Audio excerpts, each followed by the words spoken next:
KnockBack, the retro and nostalgia podcast, is brought to you by, well, you. If you want to learn how to support our show, go to patreon.com/laststandmedia.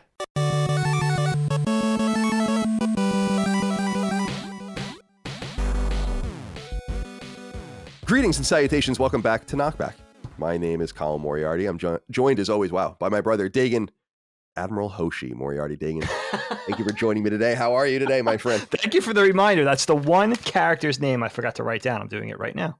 Rhymes with Yoshi. That's how I remembered it. All right. Thank you, Kyle. You're very welcome. My friend. You're very welcome. Here we are, my friend. It's good. You cut out on my end, so I'm glad that this is still going. We're coming right into it. I guess similar to the Battlestar Galactica falling apart. The Cylons may be involved. Yeah, during season 4. Dave, Yo. How are you, my friend? Welcome all to KnockBack, our retro nostalgia podcast. Dave, tell me a little bit about your life right now. How's everything going in your world? Everything's good, dude. Everything's good. I feel good. I'm off right now. I'm on hiatus from work. Nice. For a matter of probably play out to like 2 or 3 weeks. Now, when I go back, we got a big project that's probably going to take up the rest of the year. So I'm looking forward to that. So just kind of promised myself I would relax a little bit. It's always a welcome thing to spend a little more time on KnockBack, writing, researching, playing, watching, whatever. So that's nice. I did make one mistake, however, Kyle, with this little respite period for myself. Promised Helene I would do a project or two around the house. I got a little too giddy. I got a little too excited. Blurted out the fact, maybe I'll even do a couple things around here. Kind of half expecting her to say like, don't worry about it. Just kick your feet up type of thing. No, that's not. She immediately jumped on that opportunity. Carpe diem. Yeah, man. Now, Kyle, you've seen me with a hammer. Maybe you haven't. Hopefully you haven't. It's not a good thing. Oh, I know. It's not a positive. I'm not a handy guy. Now, I'm not a lazy guy. I just don't have the know-how to do anything significant, which is fine. That's what contractors are for, right? I think I figured it. I was kind of bumming about this the first couple of days of my little hiatus period, but I think I figured out what I'm going to do. I offered to redo Graydon's closet, our 11-year-old. He's kind of, he's in the kind of throes of growing up. He wants to change his room around. He got like older kid furniture. He's reorganizing from the little kid room. He's upgrading. It's evolving. Nice. So he needs the closet. So when I sleep there and I don't have to sleep in a fucking... oh my God, that bed is so small. I heard Dad slept in it. He did. I was like, how is Dad going to sleep in this bed? And Dad couldn't sleep on the pullout downstairs because we were in the process of changing around the living rooms, which is done now. But when Dad was here right after Christmas, he was victim to that time period. So Graydon's got the new bed. That's the good news. But I got to redo his closet because, he's got to have a whole reorganizing thing for his clothes. He's got more clothes and sneaks now and all that kind of stuff. The toys got to come out. So I figured I'd just put a new organizing system in there, whether I go with like the Baker rack type thing where I just do shelving, IKEA type shelving. And then we're going to take the doors off and just put curtains, like heavy duty curtains up there because they're old. The closet doors are old and they come off the track and everything. So I think it's a project that I could handle without having to be too handy, if that makes sense. So I'm not going to go as far as say I'm excited about the project. Right. I'd rather chill out. But I figured it out. I think I figured that out just hours ago. So I'm pretty giddy about that. I have a solution to, because the first Helene's like, you got the lumber in the garage. You promised me the garden bed as soon as COVID started. Build the garden bed. And I'm just thinking, I'm going to build the garden bed. It's snowing and raining. This, like pre-spring period in Pennsylvania. It's just not pretty for that. So I think I got it sorted out. What about you, my friend? What's going on with you this week? Yeah, not much. I just want to say I don't know how it is that you and I both grew up how we grew up with Dad and just totally I think part of it is because Dad was so handy that and not very pushy that we just didn't need to know anything. He wasn't pushy. That's true. Yeah. So, but our dad is like a maestro it's just unbelievable. I know everyone talks up their dads and I get that, but it really is true. Like our dad is just a craftsman and I don't know how I grew up just not knowing how to do anything. The apple fell so far from the tree. it just reminds me that we put up Micah's really handy, and see, you need that. Yeah. Oh my God. Like I would be lost, and so we were just doing something very simple, like putting up a shelf and like using a drill gun. And I was like, I don't want to do it. I don't want to do it. I'm going to fuck it up. Like, I don't want to do it. And I'm like happy to just hire people to do things. And then she's like, no, just do it. Like and I did it and I kind of fucked it up. I mean, we fixed it, but I got so mad afterwards. I'm like, I fucking said, don't make me do it. Like, I don't see what happens. Yeah. Like, see, like and her whole thing is like, you've so psyched yourself out of being able to do any of this stuff in your life that you just really believe that it's this difficult to. And it just gets worse and worse. And exactly. And it's very similar to, I guess, how I feel about when I read someone's writing sometimes and I'm like, this is illiterate. I assume that's how, like, it's like, do you even know English? That's like when I read something, I wonder to that degree. And I think that's how people look at me when they're like, do you understand? I'm going around changing the air filters in here. And that's like the maximum. That's a big thing. That's that's using like a ladder, I'm like, oh my God, a local kid, actually, our neighbor had a little Mario doll, and he threw it on our roof for some reason. So he came knocking on the door, and I was like, he's like little boy. I don't know how to gauge kids' ages. I would say he's maybe like 5 or something like that. Okay. And he came over, and I like got the ladder out, and I used a hockey stick to like get it down. And I was like, I'm going to die. Like, it could have gone either way, but I got it, and I was like this kid's hero. He was like so amped to get his Mario doll back, and I'm like, please just don't throw your toys in my house anymore. He was trying to get in the chimney. It's like a warp pipe. Yeah, exactly. He's like, I gotta get to the next world. But can't blame him. Dig, in my world, I'm getting my GI Joes going. So our shots are blurry for each other because we use Zencaster, and it basically just takes the maximum quality and saves it first, and then gives us what's left. And that's all for the fidelity of the show. But so Dagan won't really be able to see it too well, but I'm pointing for the audience over here. If you're on video, there we go. I see those. I'm starting to put my Joes up. Pixelated Joes. Yeah, there they are. And they are. I'm just taking them out of the box. I put them all in their little coffins, like everyone knows, as I clean them and put them together. And so I'm starting to remove them.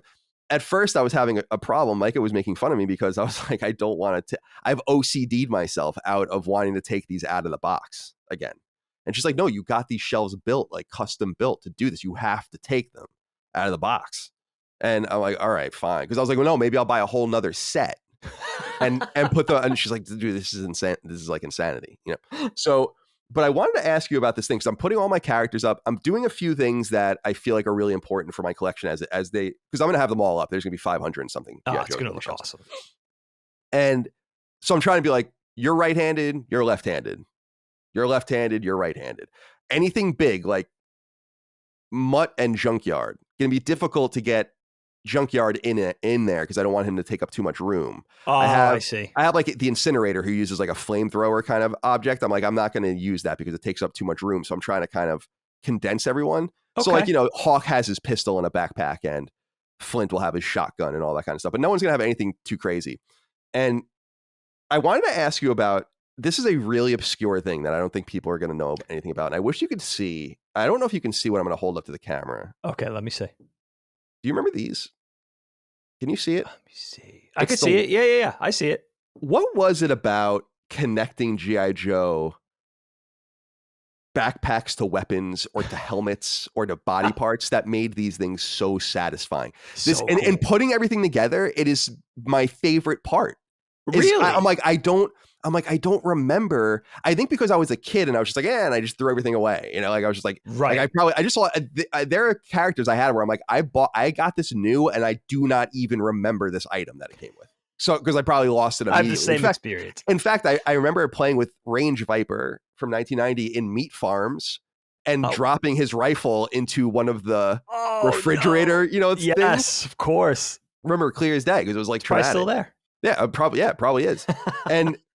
And these wires, I think, these like tubes, I think were just not really part of it for me. I was just like, oh, whatever. But it's so cool, like when you put Snow Serpent or one of these guys together and there's just all these things connecting them. It's so neat. I just wanted to ask you if you remembered these things. I do. Was it barbecue? You would know better. Was it barbecue or blowtorch who had it connecting from his backpack, like his gas tank, to Yeah, his that's blowtorch. flamethrower. Yeah, That was blowtorch. blowtorch. Yeah. I remember those. Yeah, it was like, that was the thing. Like before G.I. Joe, we had Star Wars, and you had lightsabers or a gun or two, maybe an odd accessory like a vibro axe or Yoda's snake. But then it became so much more articulated with G.I. Joe, where you had the little pieces and you had multiple things for each character. So that was the super exciting part about G.I. Joe, was how detailed it was.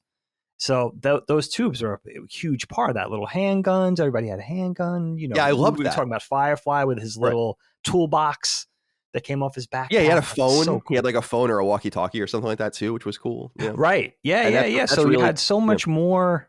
And, when you're little, I wasn't even little when I was playing with G.I. Joe. I was already, 10, 11, 12 years old. You're just not even paying. You don't even have the wherewithal to keep track, even if you want to. It's like too hard to, not to. You want to play with them. So everything gets lost in the first week. Definitely. And it's nice to have them as an adult. Yeah, I'm stoked about this. I'm looking back at it now. It's just so exciting. And what's cool is just putting the figures up that I've collected over time that I always wanted. Like I have a mint loose Storm Shadow, 1984 Storm Shadow, right? That was like the figure everyone wanted, and I put it on the shelf, right? And I was just like, there it is, perfect in place Cobra logo, perfectly white, no need for bleaching. His two swords and his backpack and everything. And I saw it on eBay. I remember when I still lived in California, it was like going for like $80 or something. And I was like, yeah, I'll take it. But I was like, I'll take it because it's like they're so rare to. Oh yeah, dude, everything is so expensive in that state. Sure, I bought things at the right time. I'm sitting on so many Joes right now, like just duplicates and triplicates, and I can army build with so many of these things now. But I'm gonna probably trade some of them back and start getting things I'm missing. And okay. The one thing I wanted to say is as we move into the show is just I feel like in putting them on the shelf and kind of I'm putting them in random order, like just as I grab them, they're just going up however they go up, and maybe I'll figure out a reason to put them in a certain order later. But I'm just struck by how much they hold up. I don't know if it's just my bias towards it because I'm so into the brand, but I would argue from 1982 to 1991 or so, 1992. So not the later stuff where it got like really neon and shit, right? But the stuff that we grew up with is really, really still rock solid. You look at Cobra Commander, Snake Eyes, or Flint, or Duke, or Footloose, or any of these characters, and you're like, damn, these are still such cool characters. The weapons all look right. That the gear looks right. It's just something. The Vipers all look right. All the Cobra guys, the bad guys. It's cool. This in the right hands, this brand can be huge. I really believe that, and I think it's frustrating because it was huge once, and I just was reminded of that as I'm looking at all of them again, like placing them up and remembering them or whatever. So it's awesome. The quality was so outstanding. I think, so many things about modern Hasbro if you're into the toy collecting thing in the modern age. But I think because they had their bread and butter in one or two boys properties and one or two quote unquote girls properties.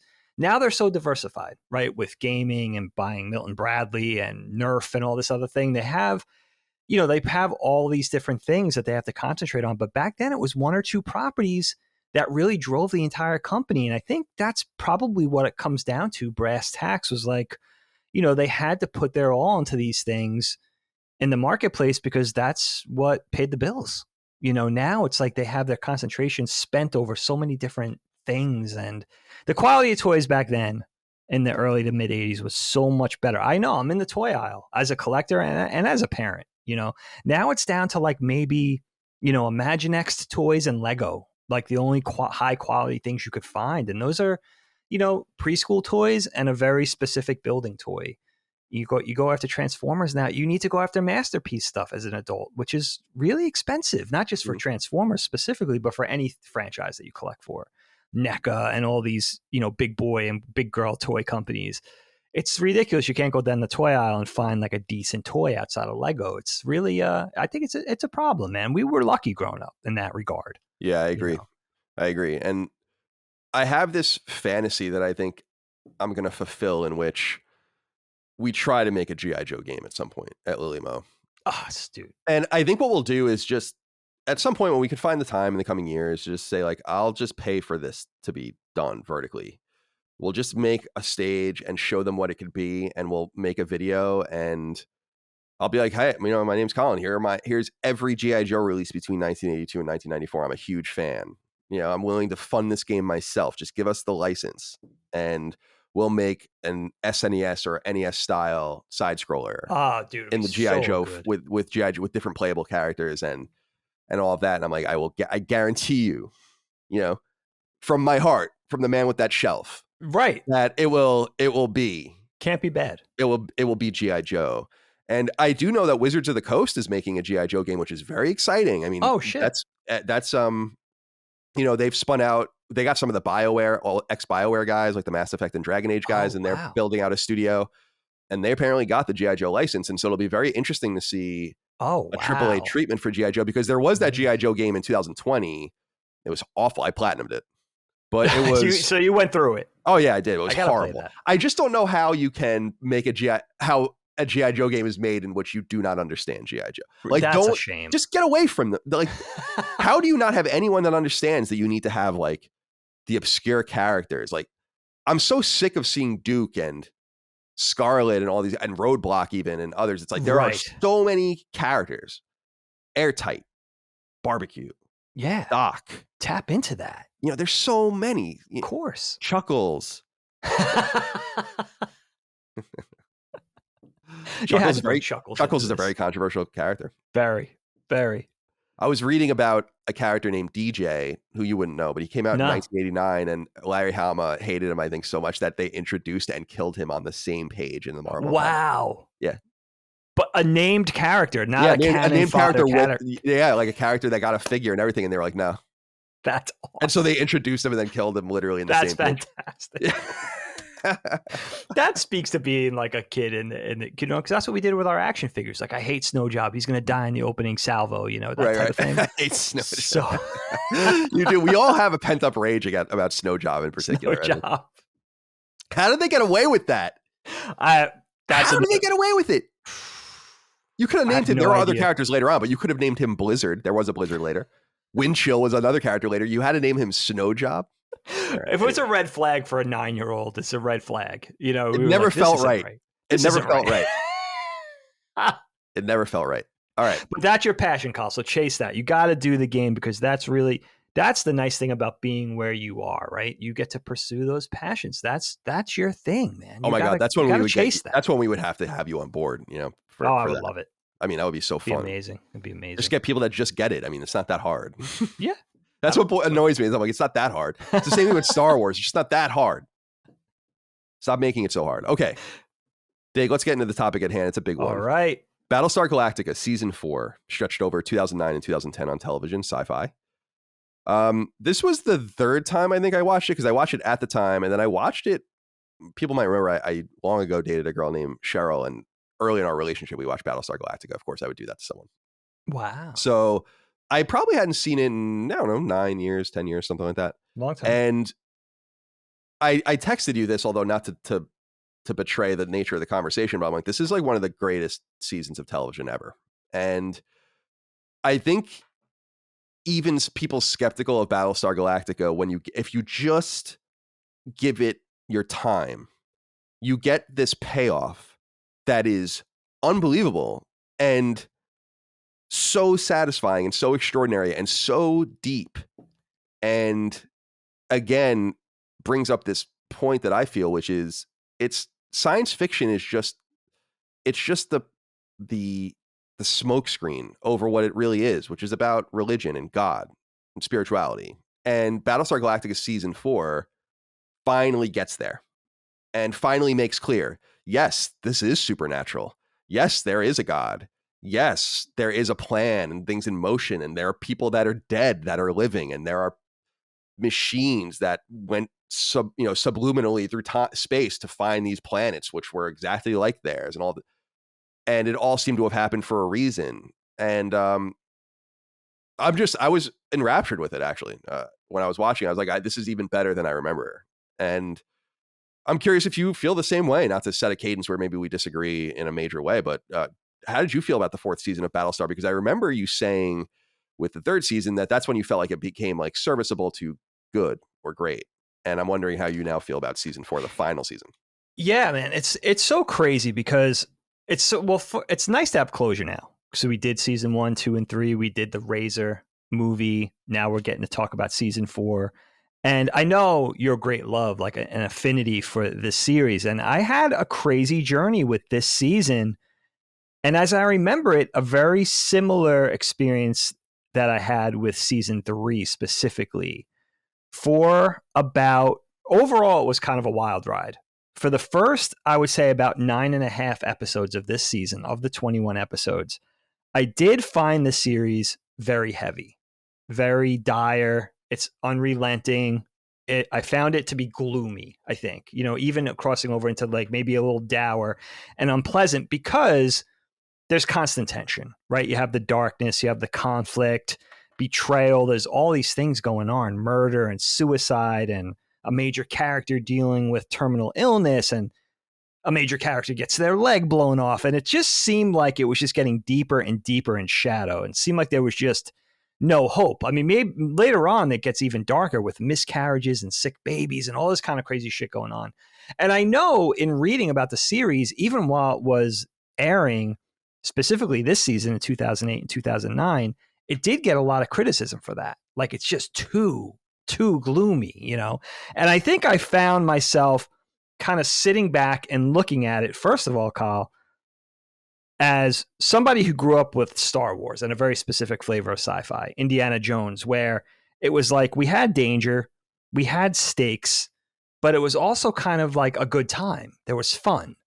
And I think, and there's all different brands of sci-fi, right? We have this, we have Star Trek, we have Star Wars, whatever that is now. We have cyberpunk, anime specific stuff where you can get extra inventive because of the visuals. But I think that was part of it, was I was looking for the levity.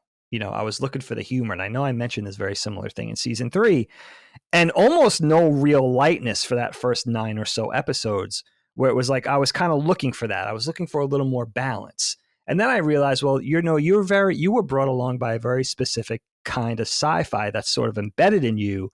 And then realizing also at the same time, I think now in retrospect that I finished the complete series, that I think it's going to age well. I think I will, like you, I think I will enjoy it even more on repeated viewings. But at the same time as experiencing all that through the first half of this season, and experiencing sort of like a depression, like finding it a little depressing, realizing like, oh shit, you know what though, dude? I don't have the ability to go back and see this in 2008, 2009 and sort of digest it slowly on a weekly basis. I think what I was experiencing was the series falling victim to binging, because I was watching 4, 5, 6 episodes a day or a night. And I think because you don't get a break from it, it gets almost stressful. It almost becomes that experience of like, you're looking for something. But at the same time, even as witnessing all of that stuff, there was a part of me that knew, that definitely recognized a very deep and textured story. Can't debate that.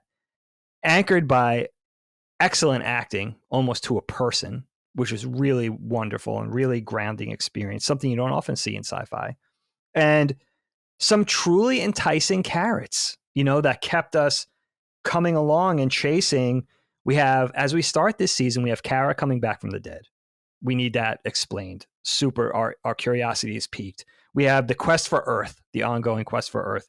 We have the question of how will things play out once these 4 Cylons that are embedded in the fleet, once it's recognized that there are Cylons among the people, what's going to happen? What's the fallout going to be from that reveal? And then, of these Cylons being in the midst of the humans. And then we're dying to know the mysterious final Cylon. What's going on? So there's so much that even if it feels a little harrowing in that first 9.5 episodes, it's definitely, you're definitely engaged. And so even when I was going through that, and then I felt the season very much like season 3 turned on a dime in episode 10. And then I was riveted and sort of in awe for the rest of my viewing experience. So it was a really kind of an interesting roller coaster ride. Maybe I was looking for something different in the first half, but ultimately very satisfying, very thoughtful. And what's cool about this is I've only seen it once. So I think this will be an interesting conversation and hopefully maybe a little enlightening. And I may even learn stuff as we talk because I'm not even sure how much I'm grasping at the moment, coming fresh off watching episode 21 2 nights ago. So I'm fresh off the experience. So I can't wait to break it down with you. And you have a little more, you might even know a little more than me because, you've been through this a few times. Yeah, I have really gone out of my way with Battlestar, especially in my life, for some reason, not reading anything about it. Like, Smart. I'm curious. I guess I just am like that with a lot of things where I'm very happy to know, or rather, to not know what the true intent was. And I've learned that with my own storytelling where, and I've said this before, I don't mean to be redundant, but with Twin Breaker, not that it was an important story, but it's just the story was not, people didn't get it. And that's me. Like that's my fault. The interpretation of it is something else, but anyone's interpretation of it is really not true other than Right. what I feel. And the only way to Nobody not know got that it? is no, some people, I don't think people really understood that it was people are like, why is there a dense story in a Brick Breaker? I'm like, because it's ironic. Why is there, why is it so serious? Because you wouldn't expect it to be. It's just, that's the entire I love intent, that. I love that.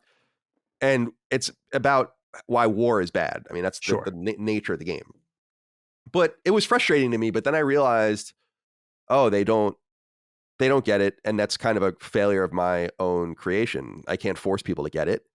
And then I was disappointed because when I wrote Habroxia 2, I kind of responded to that by writing a much less for that game, almost self-consciously. And then people were like, where's the story? And I was like, Jesus Christ. So then we had to patch the game. And then I just opted from that point in my own creative endeavor. I'm like, I'm just not reading reviews anymore, and I haven't even read many of the reviews for Habroxia 2, which has an 80 on Metacritic. But wow, I that's feel, awesome. I feel like in the fiction that I try to absorb, I bring a similar mantra where I'm pretty satisfied not knowing what, Robert Moore intended or whatever, or in the cases that I explored it, I try to be mindful also of the fact that I was disappointed. I brought up The Last of Us many times on the show with Neil Druckmann, who told me point blank, my interpretation of the end of The Last of Us is not real. Like it's not true, but I feel like I couldn't interpret it any other way. And I was disappointed to even know that. And so I guess I will start by saying with Battlestar, it's all up to interpretation. And I know that there are deep writing. I think there are like PhD level writings about Battlestar Galactica. I'm sure. But my interpretation of it is that the show is about a power we don't even understand. The very end, actually, I think Six tells Gaius, like, God doesn't even want to be called that. He hates that term. And I think that what we find out is that the fusion of human and Cylon from the colonial sense was necessary because the colonial gods were false. There was, in my interpretation, a true God that the Cylons acknowledged, and the humans needed to understand that there was more to it than they realized in order to fulfill their true destiny.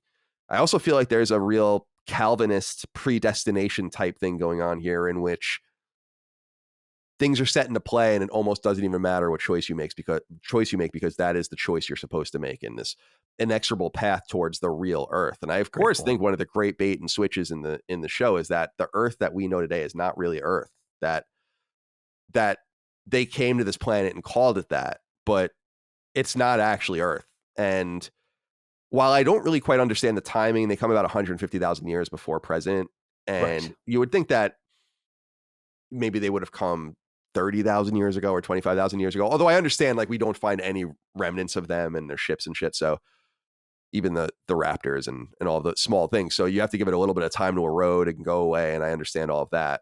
But with them aggressively trying to talk about farming and all this, you just think there would have been a fusion quicker. But anyway, they bring language and all this, maybe religion. And the one thing that I kept thinking about was the fascination of this idea of, and bringing it into Christianity, I think, in the Christian tradition and the Jewish tradition, of there being prophets and then stories told about those prophets, and then also notable disciples that have stories told about them and the true believers and the people that were involved. And I kept wondering about the 30,000 or so people that survive that we never meet, and how they will tell stories about the people we know from the show, and how that might coalesce into a new mythology that I guess over time to the present was lost too. But I guess I was just so fascinated by that angle, if that makes any sense. In other words, what the fuck? You reflect, you settle on this planet ultimately, and you're like, what the hell was that? And then you have kids, and they're like, where did we come from? And you're like, we come from the stars, and we have this angel-like character in Starbuck, and we have this almost godlike creature maybe in Anders at the end, and all of these different things that I think raise big questions and kind of suggest where the mythology comes from. And the one thing that I really appreciate about this show too is that they kept the arrival to Earth far enough away where it's not like ancient alien stuff, which I think is cool too. I love that. That's more like Stargate shit, I think. But yeah, sure. It's cool where it's like these things came when creatures on Earth, even upright bipedal creatures, weren't quite smart enough to even understand what they were looking at, and thinking about the fiction of the interaction between these creatures and how that went, and if it succeeded in all of that. So there's a lot to talk about. There really is. And I'm not even really sure where to begin. So I'm just going to go into some of these questions from the audience. Of course, if you support us on Patreon, patreon.com/laststandmedia, you can get access to threads that we put up. I put them up like once a week, once every 2 weeks. Sometimes I publish them in bursts, but I'll let you know what topics we're doing, and you submit your questions, comments, concerns, thoughts, and ideas if you'd like. Joshua Tull wrote in. He said, "Hello, my brotherly boys. I just finished the entire series for the first time. To say I loved it would be an understatement. The show made me cheer and cry more than any piece of media ever before. I was wondering if either of you had a similar visceral emotional reaction to the conclusion of the show, or if you did not, what is the special sauce that makes the show so emotionally resonant with so many?" I wanted to talk about emotion. This show, you don't expect that from this show. I think this show is still betrayed by its genre and its name. And that's fine. I mean, that sucks for people that won't give it a shot. But underneath the sci-fi aesthetic is just proof positive that it's as good a setting as any for meaningful drama. And I'm wondering how you felt about the emotional stuff, because I definitely had a teary eye at multiple times, and definitely, particularly with the just amazing relationship between Adama and Roslyn. Oh, it's just so awesome. And I keep saying Adama reminds me a lot of Dad for some reason. I don't know why. He just does. So I see a lot of that there too. Definitely. So what do you think about the emotional resonance of this, and the emotional quality of this series, and maybe this last season? I love getting that from Sci-Fi, Kyle. And this was an emotional experience from A to Z. Even when I was going through those earlier episodes, the first half of the season, where I found it a little too harrowing, a little too dark, it was still emotional. And then the second half of the series, they do something wonderful, first of all, that I have to mention, where in episode 10, not only do they they kind of break all the cliffhangers in one or two episodes, where they reveal the identity of the 4 embedded Cylons. They reveal the identity of the last Cylon in Elantai, and they find Earth. All like within an episode's worth of show, maybe over 2 episodes, but all within like 45 minutes. And then they still manage to really kind of keep you on the edge of your seat over those last 10 or 11 episodes, despite revealing all of those things. And at no time in this series did I feel like they were resting on their laurels. I thought it was always very engaging. I thought it was always very entertaining. And I think it always did a great job keeping you guessing. And then in the throes of all that, the emotion is something that you really come for. And I think that comes through the story, and specifically the characters. Painting such brilliant characters, but then also the performances, again, where we talk about this on the show sometimes, where everybody involved in front of the camera, every player seems so in it and they get who they are and they get the character and they bring that concrete nature to their performance and to their relationships and interrelationships with everybody else.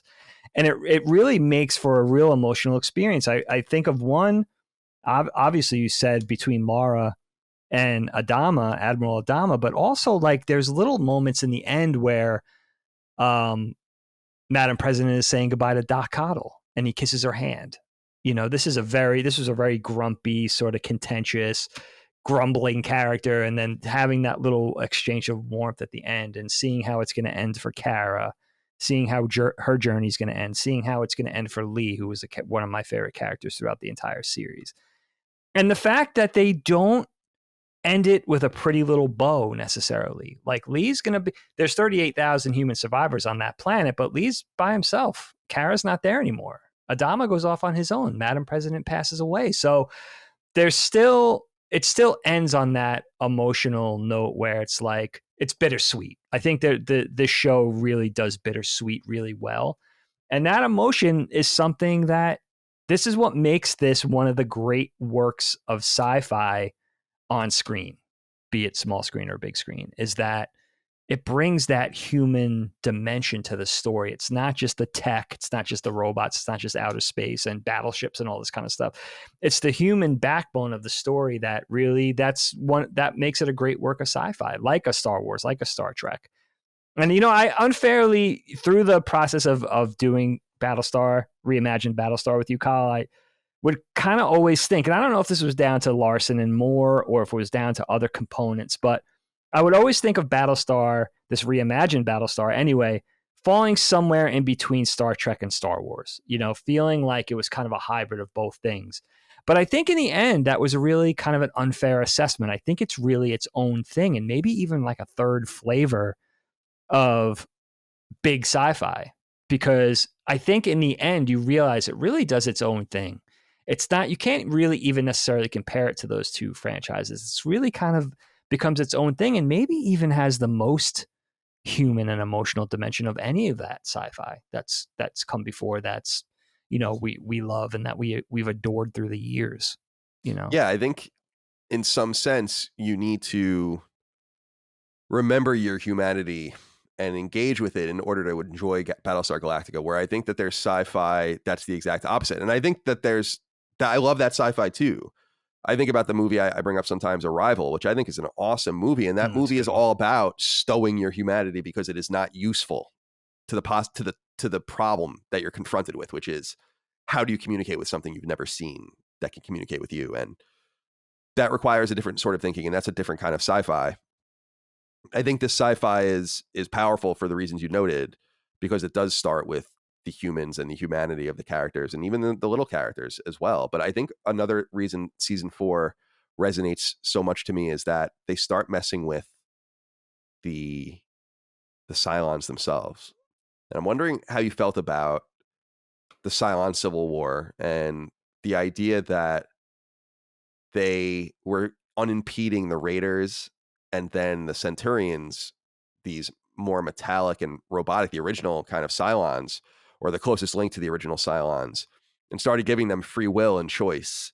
And I loved this whole rabbit hole that they were going down with the Cylons, and how I love that shot where they have the it's like some piece of the Centurion, and they're like, what have you done? You know, its neural block or whatever is out, and now it's going to be able to reason. And I love the shots that they have where people are trying to talk. There's an awesome shot with Gaius and a Centurion where he's telling him about God, and it's awesome. I love that scene, even though, you know, he's talking to CG. The CG is not especially great, but I love just this idea of the Centurion kind of like leaning in and being told, like, you're a sentient being with your own choice. And I think what I find so interesting about it all is that it forces us to reckon with the reality, nevertheless, of the fact that it's evil what happened, the sinister Holocaust, that these creatures were all programmed to this end, that they had no choice to. And it's hard for everyone to kind of deal with that. And that's what the whole season, I think, is really about until the very end, which is to the very end. I mean, because you think going into episode 21 that they actually are going to be with Cavill, that they're going to be with with all the, and then they blow that all to smithereens. Yep. They were going to give them resurrection. And I love that they tease that that's going to happen, because that would of course be like, well, what have you done? Like, they're going to come back now. And so they break the cycle that way, embrace the humanity in the Cylons, which is strange. Or you could interpret it as, since the final 4 and 5 with Ellen, they're human too, really. And it's so strange. I just wonder what you think about how they treated the Cylons in this season, from Cavill all the way down, in terms of reprogramming them and splitting them apart and making them vote, unboxing Deanna, seeing the face of the final 5, these kind of arbitrary rule sets, and how mathematical and scientific Cavill is, and how human the 6s and the 8s and so on are. Yeah, I mean, they stood Sci-Fi on its head a little bit. As soon as, now we got a taste of this in previous seasons, but as soon as in season 4, when they really introduced the idea, no questions asked, that humanity was capable of evil and the Cylons were capable of good. In other words, humanity is not all good and Cylon, they're not all evil. When it became interchangeable, that's when it got really interesting for me, because then it made sense for there to be some kind of accord. And it wasn't human and Cylon, it was good and evil. And the human and the Cylon elements could be interchangeable. And that makes sense. And that was a wonderful little thoughtful bit of story to put in there that really stood everything on its head. And not only making the quote unquote skin job Cylons, amenable to good, or imbuing them with humanity or empathy, but also all the way down, like you said, to the Centurions, where it's like these robots, this breed of artificial intelligence that the humans created, were imbued with such humanity that they in fact became human, and that they were capable of evil, or what you would argue would be evil, like a number 1, like a Cavill, or they were capable of something more, like a Boomer, where they were able to really want to strive for good, like the good humans, like an Adama, and then you have the people that fall in between, like a Baltar, where you're wondering which way these characters are going to fall, even through the depth of this season, where it's like, all right, which way are these characters going to go? Which side are they going to come down on? So that was the treat for me, was making the Cylons and the humans interchangeable, where it was like the Cylons are capable of true good, even though they were created by man, that's just a really cool thing.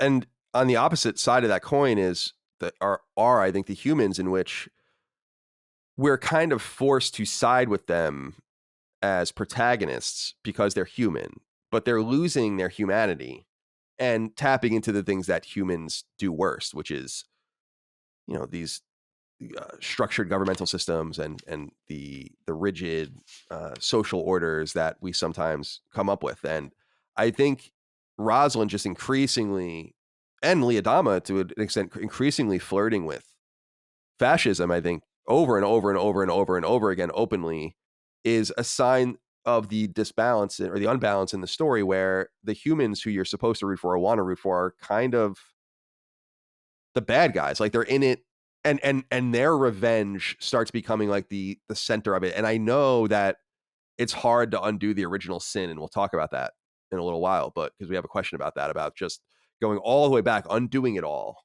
Like, where could it have ended for this earlier? But I like how they force us to deal with a reoccurrence of terrorism, the structures of society falling apart. I love how Zarrick becomes a pretty important character. That's great. I love how they make, Gaeta turn, basically, and make some bad choices and get executed as a result. He's always been a shady character, but you can understand their point of view. And yet we start to see them as villains, even though in their position, I probably would have done the same thing. I probably would have been with Racetrack and Skulls and all the people that bailed. And so how did you feel about the way they dealt with humanity in terms of showing its worst aspects in light of the Cylons acting more human? You could argue that the humans started to act more Cylon. Yeah, that's a great point. And there is a lot of gray area in that. As you said, like you could understand Vice President Zarrick and Gaida sort of forming their own revolution and not wanting to have an accord with the Cylons, who, you have this long-standing war of many, many decades, a lot of death, a lot of destruction, a lot of fuel for revenge and for vengeance. I mean, there's that whole thing with number one, with the John Cavill character too, where he says his whole thing is avenging slavery, that they were born into being enslaved, the Cylons, and he wants revenge for that. So there's a lot of gray area and a lot of, I found myself being sympathetic at certain points to almost all parties, where you could understand, even if you wouldn't see yourself come down on that side, you could see their point of view. And that gray area makes things really morally complex and really interesting as a story, because you can see everybody's sort of outlook on it. And if you look at their history and trace their what's fueling them, you could kind of come down on their side even a little bit. And then not only that, but the fallout of certain things, like how much is too far. Admiral Adama promises that there's going to be vengeance and that he's not going to be able to forgive Gaeta and Zarrick for staging this revolution and for killing innocent people and all that kind of stuff. And he stands by it. He executes those two. Now, those two, all but they basically come down. They bring the hammer down on executing Adama too. But this just so happens that they had already infiltrated that, so the assassination didn't go through. But when it came down to it, I was really curious to see if Admiral Adama was gonna murder those two, and he does. So a very realistic.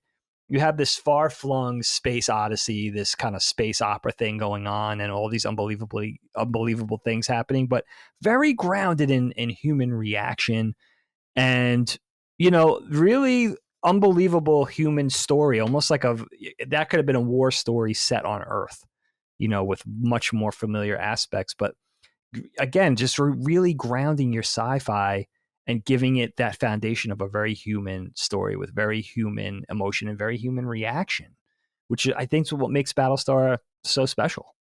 Yeah, I think it's very well said. And that execution scene's awesome too, because I just love how Gaeta and Zarrick look at each other and then just look forward or whatever. And you can't really blame them for feeling the way they did. It's the same thing with the Sons of Ares, who they don't really explore very much, but that's like the polytheistic terrorist group that you kind of find out about in the beginning of the season, and they go after the Gaius followers, I guess, and Gaius himself. But I think about the challenge to polytheism, the challenge to democracy, the challenge to all these things that they're dealing with, and the resignation that things just aren't normal anymore. Laura says at some point, I wrote down in my notes, sometimes the right thing is a luxury. And that's completely fascistic. And I've been saying that as a theme, but I like how they explore that. They explore these themes of governmental overreach and totalitarianism and tyranny in really delicate ways that I think are so clever and over like it's easy to overblow or make melodramatic those kinds of elements. At the same time, I also think that the coup itself and watching it roll over several episodes was really compelling. The ship-to-ship combat and the hull-to-hull combat and not knowing who to trust. And there's a really great shot where Starbuck and Lee turn a corner and there's a guy and like he's got his open like pilot suit and his pistols out and he puts his hand up like he's one of them or whatever, and he just like walks away. You don't really know who that is, but it's like there's all of these people and you don't know who to trust and who's fomenting what. And they did a really nice job of making that all stick. I wanted to ask you about, and I had to ask about the Demetrius, because knowing how you feel about Alien and Aliens, and we just did those two movies recently on KnockBack. Obviously, there's something up with Starbuck, and we don't really know, and we'll get into that, but she has this vision of a gas giant with rings. That's Saturn, we find out. And then 3 flashing stars and a comet. And all this makes sense in the grand scheme of things. But I wonder how you feel about this recycling ship, this sewage ship kind of going off on its own on this religious expedition. I really loved the I loved Hilo's role in this entire expedition, as well as kind of the intermediary between this really rudderless leader and this crew that wants to kind of overtake her. And you can see that like the religious splintering is happening here, that people can't accept that there is more at play here than meets the eye, that destiny is rolling and that they're part of something bigger, and they have to be patient to find that out. But I wonder what you make of that, the whole Demetrius kind of side scene, especially because we get to see, unfortunately, the death of Matthias, who is one of my favorite side characters, the female Marine. Oh, that's right. Yeah, that's right. Well, I like that the fact that this played out a little earlier with the Demetrius. I mean, first of all, Admiral Adama, you got to understand, like Kara, Apollo was right there. He saw Kara die. So when she essentially comes back from the dead, in quotes, it's a harrowing thing for everybody. Apollo's, a brother / lover type character. Adama is a father figure to her. And everybody's shooken up, and there's no explanation for it. How did this woman, this ace pilot, how did she come back from the dead? And then convincing Adama not only to not, keep her locked up in the brig, not knowing if this is a Cylon, if this is some kind of other potential threat that they don't know about yet, to let her go out on this mission and take a crew of people along with her. And then this potential mini mutiny happens where you could see humanity being pulled in different directions by sort of beholden to their experience, but also to what they want.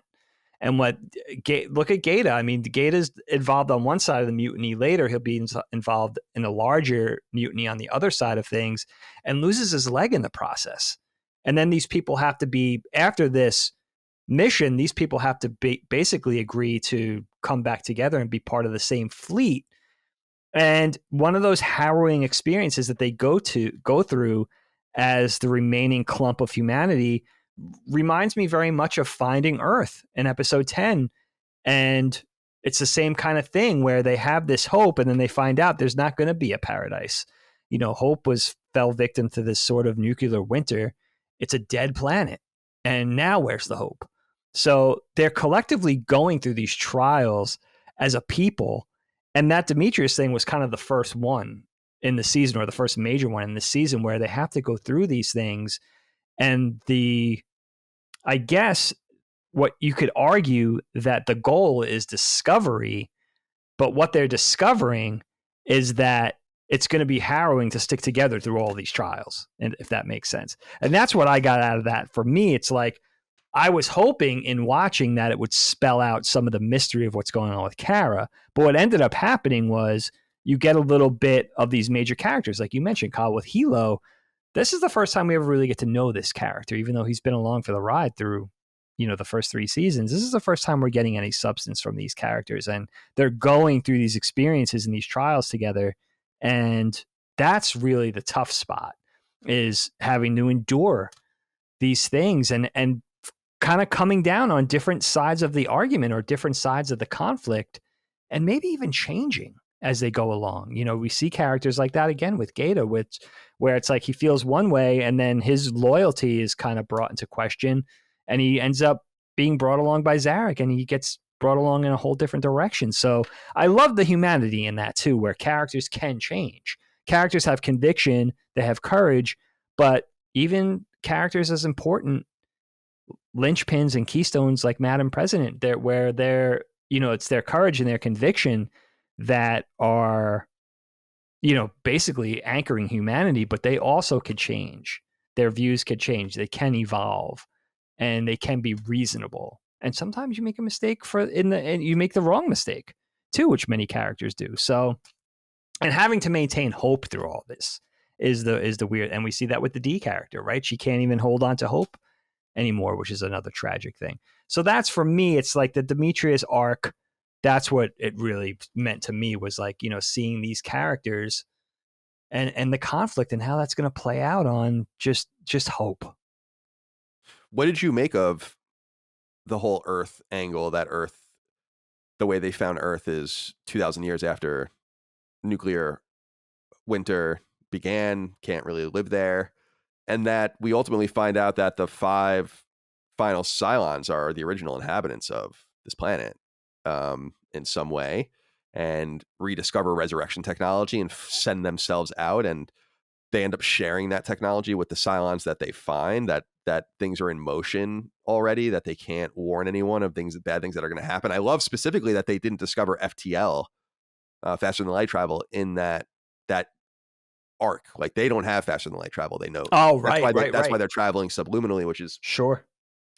So interesting. So what did you make of that? Was that surprising to you that Earth ended up being like a wasteland when it was Didn't found? see that coming at all. That was then not only that Earth was destroyed, but also the fact that the inhabitants were the Cylons. Now, I got to ask you a question because I'm a little unclear on this point. What was that nuclear fallout, that nuclear war that took place on Earth? Was that Cylon to Cylon, or was that saying that the humans attacked the Cylons who were occupying Earth? No, I think it was saying that the Cylons created their own Cylons that killed them, that attacked them. Shit. And that's why I remember. That's why I remember when they remember they dig up one of the Centurions from that planet, and it's like a little bit different. Yeah. And Six says it's not one of our models, but it's clearly a Cylon. And So they were like, these humans created their own slave robot race. But what they didn't realize was that the master race in that situation were the humanoid Cylons. I love that domino effect. Yeah, it's awesome. And years before, they say like resurrection technology was lost, right, when they realized that they could just procreate, and so they had to go and just rediscover it. And they suggest, I mean, there's a whole. See, I think that like Razor and the plan and other things delve into specific parts of the story. I think that part of the story is something that could have gotten its own series, which was the five people. Those five characters, how they found each other, and apparently each brought something to bear to get the resurrection technology going and then off the planet. But by the time that they solved the problem, it was too late.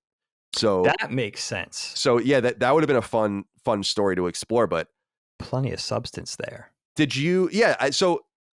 I do. I mean, it's obviously solved in the last episode, but it's fun to then know that the Earth, as we knew it, is not really Earth. That Earth. And we see Africa specifically when they first see the planet is the real planet itself. But we'll get to that shortly. I wanted to ask you about the hybrid and the return of the hybrid, and also about Anders becoming a hybrid. I'm just so in love with this idea. This is the literal merging of human and Cylon, and we learn in this episode, although it kind of moves quickly through it, is that the Centurions created the hybrids. That's as far as they got. So the humanoid models came from Earth through time and space, found the Cylons as they were, and basically latched onto them. But the Cylons at that point, the Centurions had already made, I guess, crude raiders and the crude kind of hybrid. So they were experimenting. And so the Cylons had encountered them when they were at the very beginning of this experimentation of trying to become fleshy humans. And that's what Cavill's whole hangup is like, why did we do this? Like, what was the point of this? This is the most inefficient, stupidest thing that we could have ever done to ourselves. You made me an old man. Right. And it all starts with this kind of this experience with the hybrid and the way the hybrid talks. What do you think about the representation of the fusion of human and technology through the form of the hybrid, and that the hybrid actually is the one that tells Kara that she's maybe the angel of death. Yeah. As well. And then the full circle where Anders becomes a hybrid himself, and Anders is the one that's responsible ultimately for driving all the ships into the sun to kind of destroy the evidence, as it were, that anything had happened. So what do you make of the representation of these characters? I'm quite fond of the hybrid. I would love to get like a hybrid like statue or something like a. Oh, that's cool. Boy, that would be pretty neat. Yeah. It's awesome imagery. I mean, I think about, you automatically think about things like Minority Report kind of mash up with maybe the Matrix films. But yeah, I love the whole idea of the hybrid and just sort of this prophesizing or seemingly prophesizing entity that, is it prophesizing? Is it gibberish? Is it telling us the future? How much of it can we trust? How much of it is accurate? I love the mysticism there and the spiritual elements that tie into the series with that. It's not just hard sci-fi where it's technology gone amok and,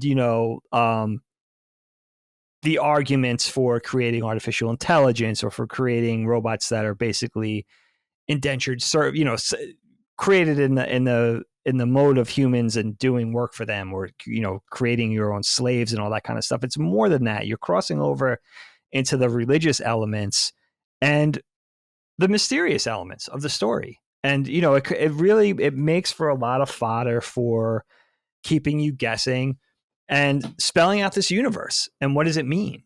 And, you know, how does it connect to Kara? And how does it connect to spirituality versus technology, or flying in the evolution, flying in the face of, maybe this is an angel, maybe this is some sort of godlike being that's, you know, supposed to be spelling out information for the humans. And then crossing over into the Anders character, how that happens. The other thing that's important to mention here, Kyle, is I've never seen a series propel seemingly insignificant or less important characters into a role of prominence like this one does, and vice versa. They'll take a character that you think is important and kind of simmer down that potential role, and then they'll take characters that you think aren't that important and cast them into a place of prominence and give them the spotlight. They did that with the Anders character. I never expected this to be the arc for that character. You think it's like a young jock type character, maybe a freedom fighter, someone that Kara could love because of their courage or because of their charisma or bravado or that type of thing. A little different than a Lee character, so perfect for a love triangle. But then they take this character and they make him one of the final 5 Cylons and put him into this hybrid form. And it's like, whoa, like I could have never seen this coming. And it works. And it totally works. It really does. I in terms of imagery, I think they just nail this. And I think by fusing humans and machines in this biological format, this format that I think is much more biological than mechanical, they show what the Cylons are really interested in, which is discovering more about how everything works. In fact, Six says at one point, we've learned things about you, how you work, that you've never known. And that's so ominous. And that's like what they're interested in doing. And they do it very quickly. And I love that entire idea of this idea of merging. And I think it's Leoben that says, allow our paths to merge. And so ultimately they do. I wanted to ask you about the Opera House. One of the things I respect about this show a lot is that they clearly had a plan about how it would at least conclude in some way with some characters. The Opera House thing has been in play, I think, since the first season, if not the second season. I think you're right. And the way everyone sees each other at the different angles ends up being the way that they see each other on Galactica. It's so good. And we hear over and over again, the dying leader shall know the truth of the Opera House. That's what the hybrid says over and over again. And it's this shared vision that Gaius has with Tori, and we know that Hera herself can be in it, and Six and Athena and Rosalind. And it's incredibly spiritual and so fascinating. Did you find the Opera House meaningful? And did that signal to you too that there's some good writing here, just in that they really did have an end in mind for this? It didn't feel more like Lost or something where you just know that they have no idea how this thing's wrapped up. Right, By the way, I don't disrespect that. I'm writing a big game now, like our role-playing game, and I have no idea how it ends. No idea. It actually doesn't exist to end. It exists because I like the idea, and we'll see what happens, you know? So I'm not trying to disrespect that per se, but going in with a plan of finality is really cool. And I remember being so heartbroken that it was only 4 seasons. I remember being like, oh my God, how are you just going to take this away from us? But I think the Opera House is a sign that they knew exactly what they were doing. The episode count, therefore, was intentional. In fact, I think they got something like 8 more episodes than they were originally supposed to get. Oh, wow. I didn't know that. And I think it was reworked around the writer's strike and kind of benefited them.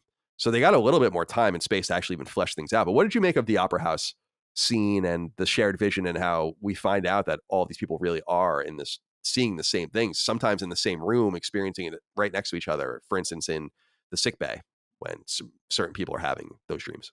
Yeah, it's so cool, dude. And I speak to your sentiment too on respecting the fact that they were writing around a template or a framework. It's just really thoughtful. And I think this season was divided into 2, right? They had 6 or 7 months off between airing. Right. So right. I and know the writer strike was like happened and stopped everything for a little while. That's what happened in the center of this whole thing. Right. Of season 4. But I think I did read that the writers all went to like some retreat somewhere and actually tried to like put together that architecture of how the story is going to play out from A to Z, and really make a really thoughtful story from soup to nuts. And that's the proof's in the pudding. This doesn't feel like it was written, like you say, like a Lost or something else, where it feels like it's written episode to episode and they're kind of flying by the seat of their pants. There's some definite structure here, and I love that. And I love the whole Opera House thing, because when you see it in snippets, you see that the characters are kind of haunted by these visions, these obscure visions. Maybe they don't make much sense. They're having trouble putting the pieces together. How does this fit in? What does this mean? And it happens to be some sort of foretelling-ish, whether it's some sort of religious reincarnation, this has happened before, this will happen again type thing, go on, between Sharon, between Six, between Chief, whoever else was involved in those, and Hera, who was involved in those visions, and seeing it all come together in that concrete form that, again, speaks to all the spiritual elements of things repeating itself, history repeating itself, being able to acknowledge or recognize, basically foretelling, things that are foretelling, that aren't just visions, actually foretelling what's going to happen in the future, or that these events are going to repeat themselves in a slightly different form. It just speaks to, I think it not only does it speak to the overarching spiritual elements, but it makes it a little creepy too for us, I think, as humans, because they're the things that we tend to wonder about with spirituality, and maybe even crossing over into what could be regarded as, the occult, or, things that we don't understand, life after death, or, just things that, we don't recognize as people in this dimension, in our very limited view as human beings. And that taking place in the story too, which is another. And you know what the other thing is too, Kyle, that you had spoken about that dawned on me as you were saying it? The humans creating the Cylons as servants, essentially, right? You would think like something that would ease our lives, something that would make our lives easier, more manageable. But then imbuing them with such, I guess, steep artificial intelligence and such humanity that you're automatically breeding a human curiosity in the thing you're creating. And then how that perpetuates.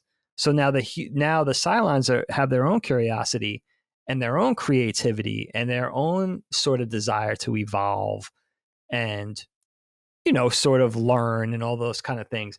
That didn't really dawn on me while watching the series. But now that I think about it in retrospect, that's a huge part of this thing, is you're creating life, essentially, that you don't probably, the humans back when they were inventing the Cylons weren't thinking that way, but that's essentially what you're doing. And I think that speaks to creating AI in real life too. So how does that tie into the real world and what we're dealing with right now with everything going on on Earth, right? Right. Well, I think that it gets pretty on the nose at the end when they show all the robots at the time, 2010, being built. And that was funny. And I do like the fusion of the real world at the very end. Like, they finally acknowledge the real world. There's a song you recognize. There are brands you recognize, places you recognize. And I think that that's a cool acknowledgement, a literal acknowledgement of being like, just so there's no confusion, no Sopranos like confusion at the end here. This is Earth. Right. This is your society. This is your Earth. Right. And so our Earth. Right. Not that they beat you over the head with that enough, but I think that was kind of the intention. But you're right. At the very genesis of it, pardon the pun, I guess, because it's so biblical, is this idea of the creation of life. And the Cylons couldn't accept, our Cylons, like the Cylons we knew in most of the show, could not accept that they created their own structure of slavery. When they were confronted with it, it caused a civil war amongst them because they could not rectify their viewpoints. It reminds me a little bit, in some sense, of trying to rectify early American history and this Jeffersonian idea of freedom for all and liberty for all. But then we had slaves for another 80 years. It doesn't make any sense. It's hypocritical. You can't comport those things. Eventually, there's going to be a tension that will break it, like a civil war. And I think that that's kind of an echo in Battlestar Galactica of saying you've made a system that you can't contain, and your system is begot from the system you hated, in which you have the same hierarchy. And that's why I think it's so cool that we finally get to know the Centurions as much as we're going to know them. Like, we finally realize they're sentient and are able to learn and make decisions. They say at one point the Cylons are committed to the cause. That's what they say. And so they've made decisions, they can think. And at the same time, the reaction on the other side of the Civil War with Cavill is to lobotomize the Raiders, which the Cylon, which the Centurions are freaking out about. And I love that, how they start backing each other up. There's even a shot where after they solve a lot of their problems, they go to unplug the hybrid and the Centurion needs to be killed because the Centurion's like, no way. But then you see another side of the Centurion when Ellen is resuscitated and resurrected. He holds out his hand, and then there's like another hand you never see the Cylons use, which is like this rubber coated hand that they probably use for fine mechanics. That we was just never awesome. see them. And I thought that was really cool too. So it showed that they had some sort of sentiment inside of them, some sort of awareness of human oriented pain, human oriented experience. Yeah, great It's very deep. It's incredibly deep. What did you think of the assault on the Resurrection hub? I loved this because this changes the whole game for the Cylons, even for Cavill. It's so strange to watch Cavill so quickly kill himself at the end because he is holding on in hopes that he can just get out of that body. Maybe there's a resurrection ship floating in deep space that has him on it. I don't know, but yeah, you can't get to it nonetheless. So they're all permanently dead. But I love this assault, not only because it's like this amazing caper during the whole order of the show, this unusual and unlikely success story for them. It's one of two. There's even a bigger one when they find the colony, which is basically the Cylon homeworld. But what did you make of the idea of removing resurrection as an idea from them? We know that they can get distant enough from their ships that resurrection won't work, but we didn't understand that at the center of all of it is this basically hybrid controlled device that jumps all the resurrection ships for it, jumps itself around so that the resurrection ships can never be found, and only the answers can be found on that ship. I found that so fascinating. And then once the success of the assault is clear, the math changes for the Cylons completely. And there's no hope for them now to have any outcome. They start playing differently. It's interesting. So anyway, what did you make of that particular arc? That was the sort of action set piece that I was waiting for. You know, as you said, this caper, they have to rescue Hera. I love the fact of seeing, like you said, this sort of Cylon mothership, Cylon hive type thing. We had never seen it before. So I love the late reveal of that. That was a lot of fun. Because after episode 10-ish, and sort of everything, all the questions are kind of answered all in one quick breath, I was kind of looking for, and we know the Deanna character, at first you're thinking, like, is the number 3 character that was previously boxed, is she going to end up being the big baddie? And when she's kind of brought on board with, you know, becomes, I guess, quote unquote, a human sympathizer, or she's kind of brought on board with the humanity side of things, then you realize it's the number 1 character, it's the John character, that's going to be the big bad. And then you're kind of settled in that. But then knowing that there's a place, there's a spot, I just love that classic sci-fi where you have this mothership, you have this giant thing, you have to infiltrate it. It's just that's the fun I was kind of looking for. And again, there's great stakes. You have to rescue this half human, half Cylon child. She was kidnapped by the rogue boomer. And it spelled out some of the, you know, that's what I was hoping for. And it did. Like, I was always thinking the entire time, like the Cylon models, the dozen Cylon skin jobs, like who's who and how do they, you know, what's the pecking order? How do they fall in? What else do we need to know about that? So we get a little more of that too, because I was even researching that online, like who's number 1, who's number 4, what's the order, what are the significance of these characters in the Cylon pecking order, or military, or whatever you want to call it. So you get a lot of that with this. And you also know it's sort of the Galactica's last mission. The Galactica is falling apart, and it's done one too many hyperspace jumps, and it's dying. The starship's dying, just like it seems like humanity can't find a place to live. Rosalind's dying. Like, there's a lot of stakes at this point in the story, and it was a lot of fun. I really dug it. And I loved seeing, like, the Cylons, the quote unquote bad Cylons, and their heavy artillery. Like, this was a little bit of the Star Wars or classic Battlestar that I was looking for. So we finally got that in this arc. What did you think of the in terms of the resurrection and in terms of the construction of the Cylons themselves, that there's a lost model and we never actually see it. Did you expect to see this Daniel character pop up? We learn about I this did. lost I character. really wanted to see this. Yeah. I had questions about this too. This is the number 7 that you're talking about. And, I don't know how you come down. It sort of connects to Kara a little bit and to Starbuck. I don't know how you come down, Kyle, but I don't know if it ended with suggesting that she was some sort of heavenly entity, like an angel.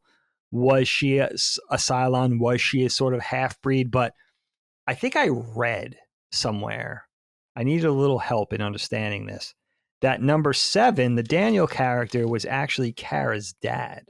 Did you hear about this? And I that did, the human and that mom, they had to nip that in the bud, right? That whole thing, like they actively said that it wasn't.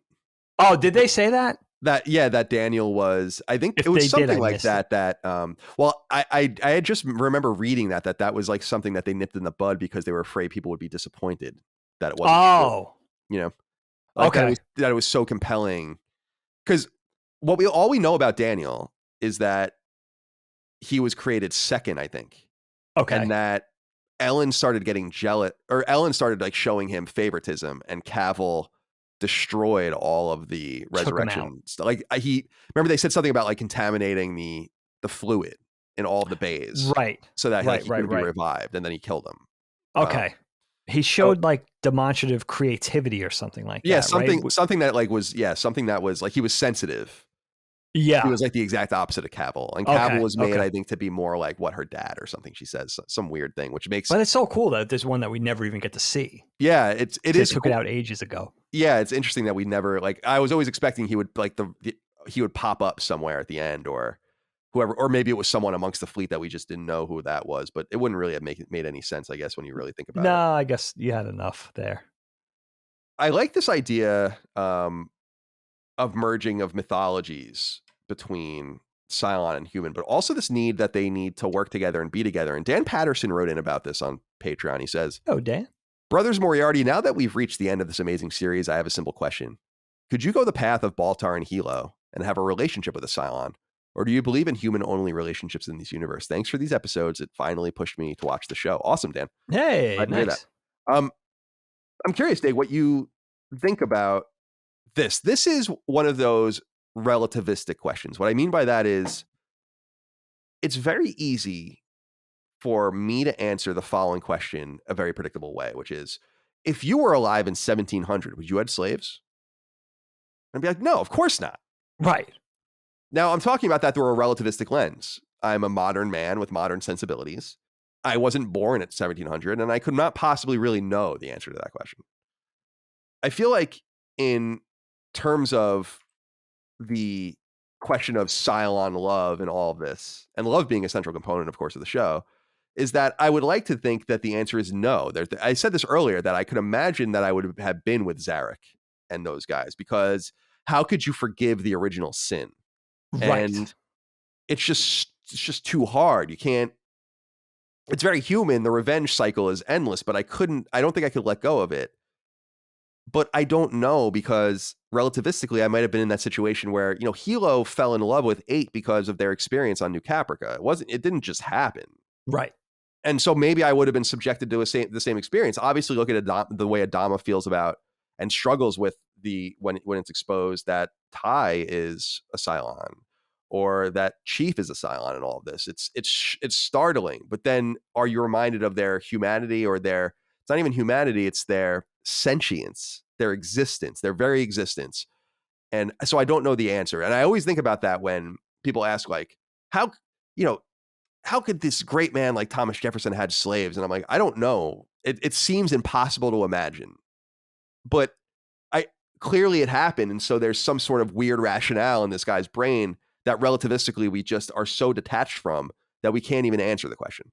So I know that's kind of a deep thing, but I feel like Battlestar Galactica is deep enough to have an analysis like that. So I want to ask you, would you have forgiven the Cylons? Would you have been a sympathizer, like Dan asks, have relationships with them? Yeah, so this series, right, poses all these questions, metaphysical questions, important questions. We have religion and slavery and bias, racism, science, technology, the limits on evolution and learning, the importance of art and culture in society, terrorism, all these things, all these really thoughtful questions that I think the series poses. But this was this was kind of the most interesting one for me, Kyle, that, and it makes me think about it as a human and putting myself in these people, these last humans, putting ourselves in these people's place.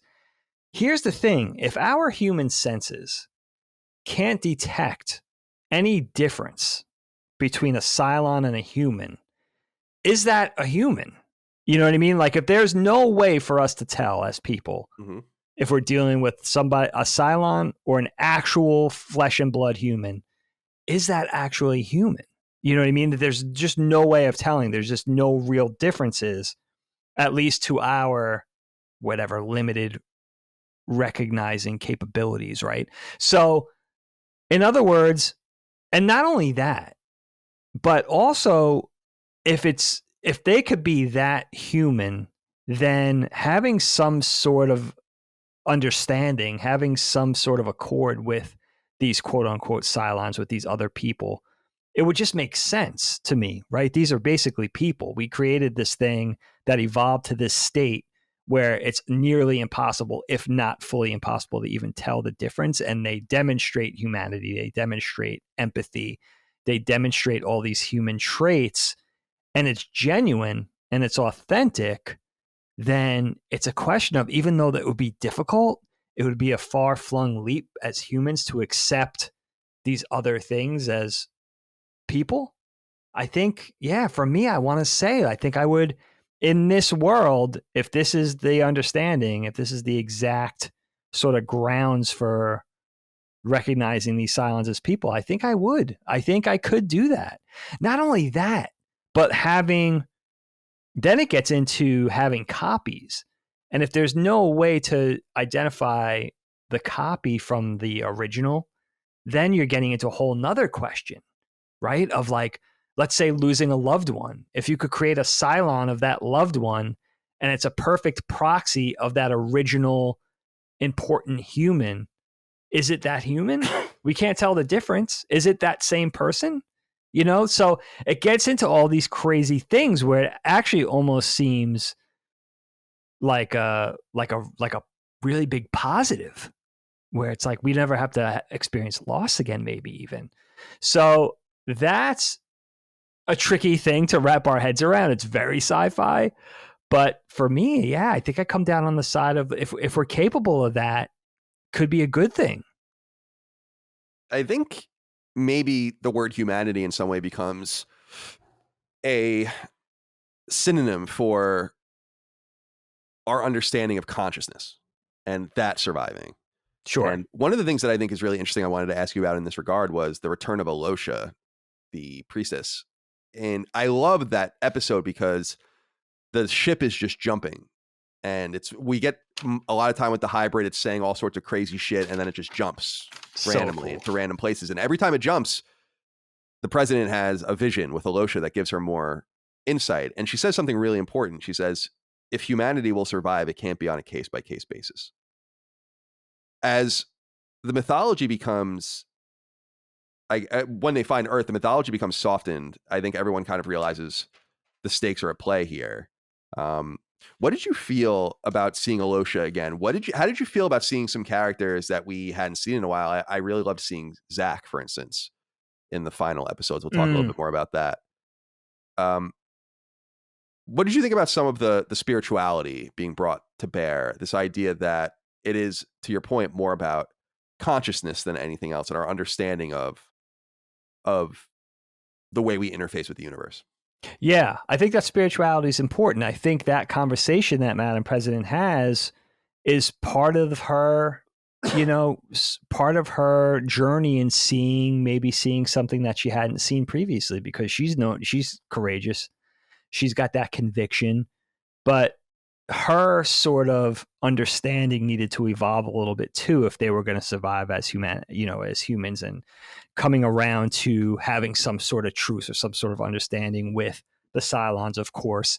And again, like, sort of conviction flying in the face of evolving or growing or changing your mind. And that's what that sort of meant to me. And also, I guess faith plays into it too, like you were saying with spirituality, and coming down to having a reminder of not only sticking to your guns, I guess, to put it into layman's terms, sticking to your guns, but also in on the other hand, having the capacity to change and letting your empathy speak to evolving or maybe growing or thinking in a way that you previously hadn't.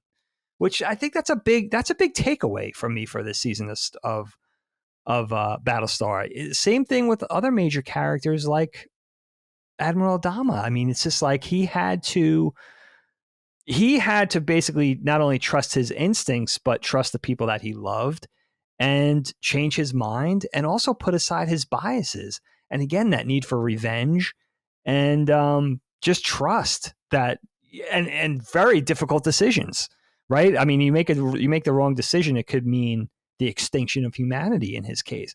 So that was a really big takeaway for me in this too, was like, and that just speaks to being a human, right? We have our convictions, we have the things we were taught, the things we learned, sort of the things that create our foundation. But at the same time, we have to be able to adapt, evolve, listen, and all that kind of thing. So that's where those conversations and those experiences speak to me, and sort of ring true. And again, like, provide that foundation for emotion too.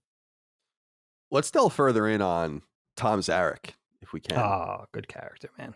Zarrick's interesting to me because if everyone in this show seems to be forced to accept things that they don't want to accept. Mm-hmm. I think Laura embraces, as we said, fascism and kind of totalitarianism. At the same time, Zarrick starts embracing a protective scheme that is set to shield the very system he was trying to destroy before the colonies were attacked by the Cylons. He's now kind of one of the purists, like one of the patriots in some way.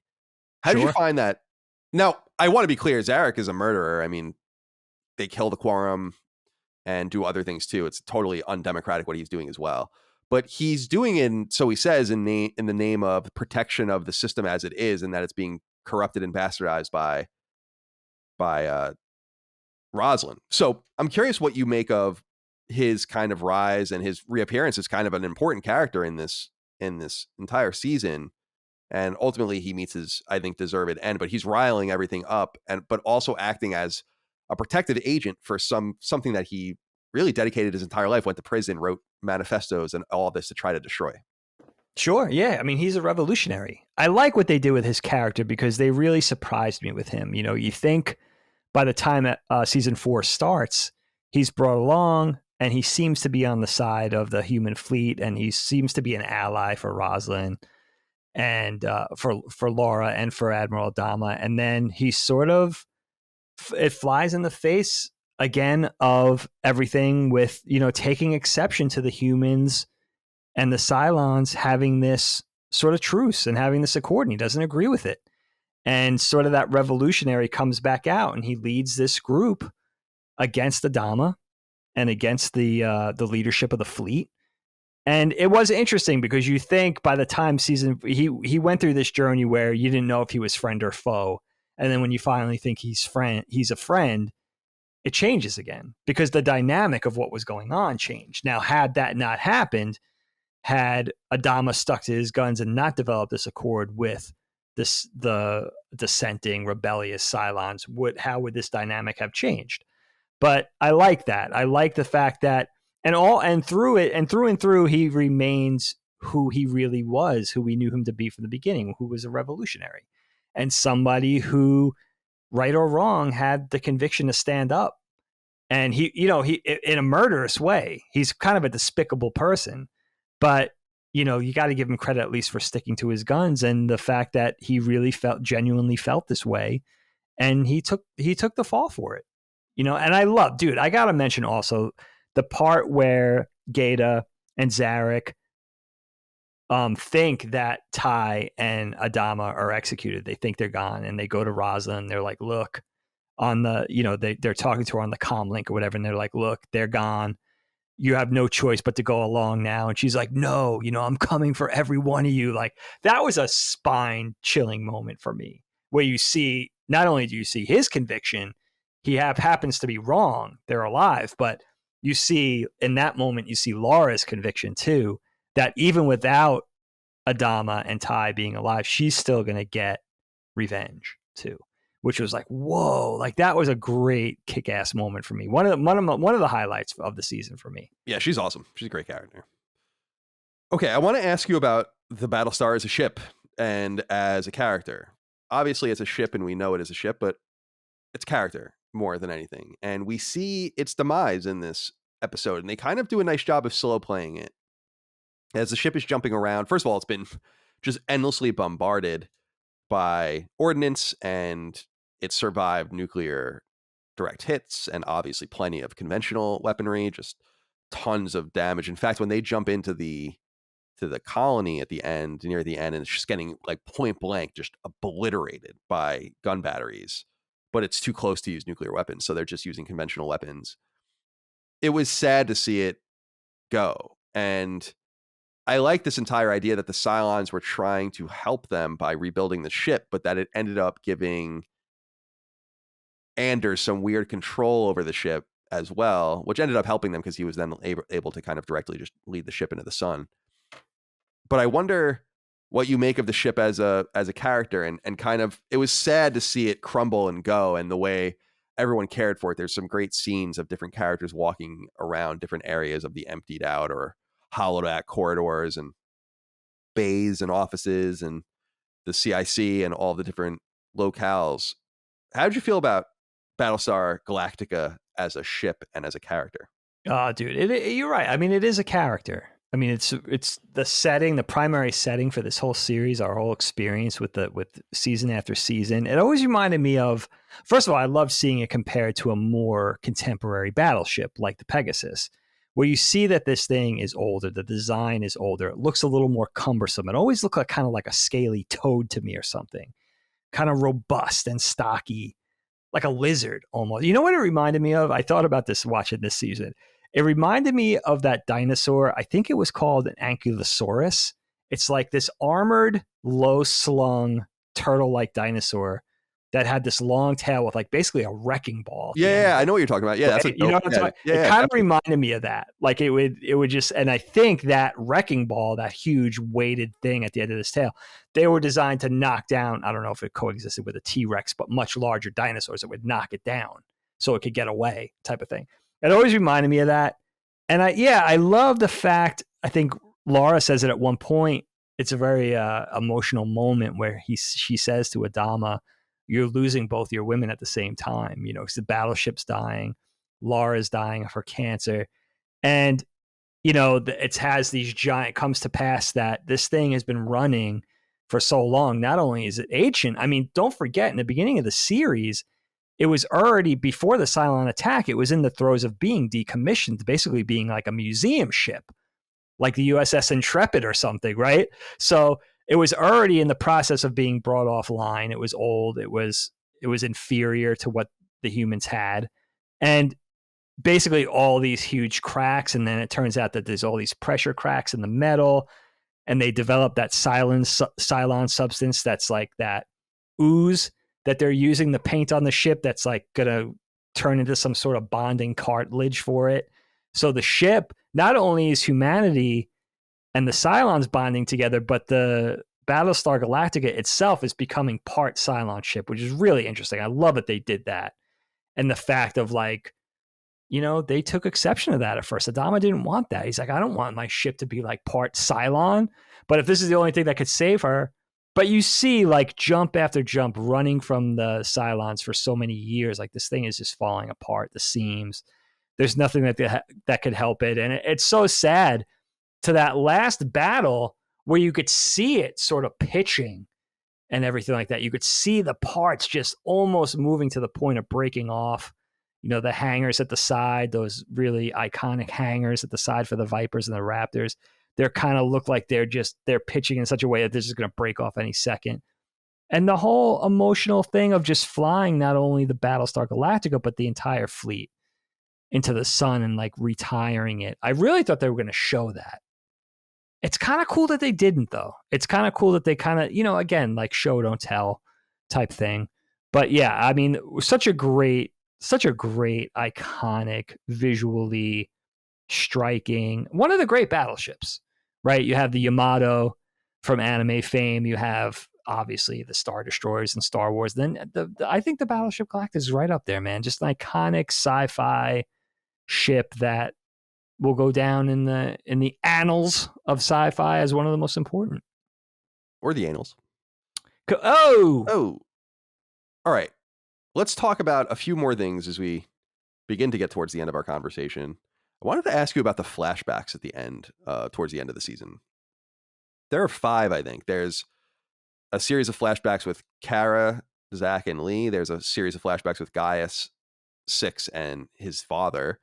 There's flashbacks with Laura and her sisters. And then there's a flashback with... Actually, there's 6 because there's Adama and Ty flashback. And then there's Anders flashing back to his pyramid days. Right. And I really loved these scenes. I'm wondering if you walked away from anything interesting. I especially loved the idea that Kara and Lee were maybe about to cheat on Zach and were stopped at the last second. You get a lot of insight. They mentioned it early in the show that Gaius has like a fake accent and kind of comes from like a working class background, but they really explore that more, which I think is interesting. And his background as a farmer. Laura experiences so much loss before the explosions, and you never even hear about it. So she's carrying all this baggage around with her, which I find fascinating. Her father and her sisters all die simultaneously.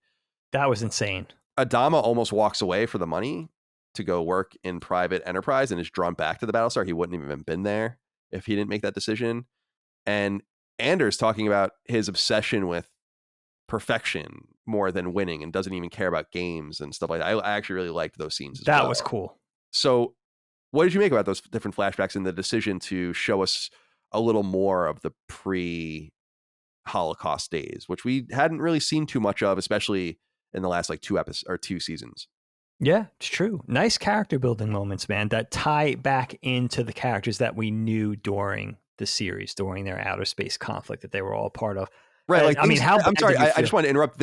Just the things that we didn't know about them that are so important to who they are. Oh my God. Yeah, huge things. Sorry. Yeah. Huge things. And yeah, like you're saying, the tragic, I mean, how bad do you feel for Laura at that point, knowing that her 2 sisters and dad died in one car wreck? I mean, that's like taking a character that you already feel so much sympathy for and just compounding it.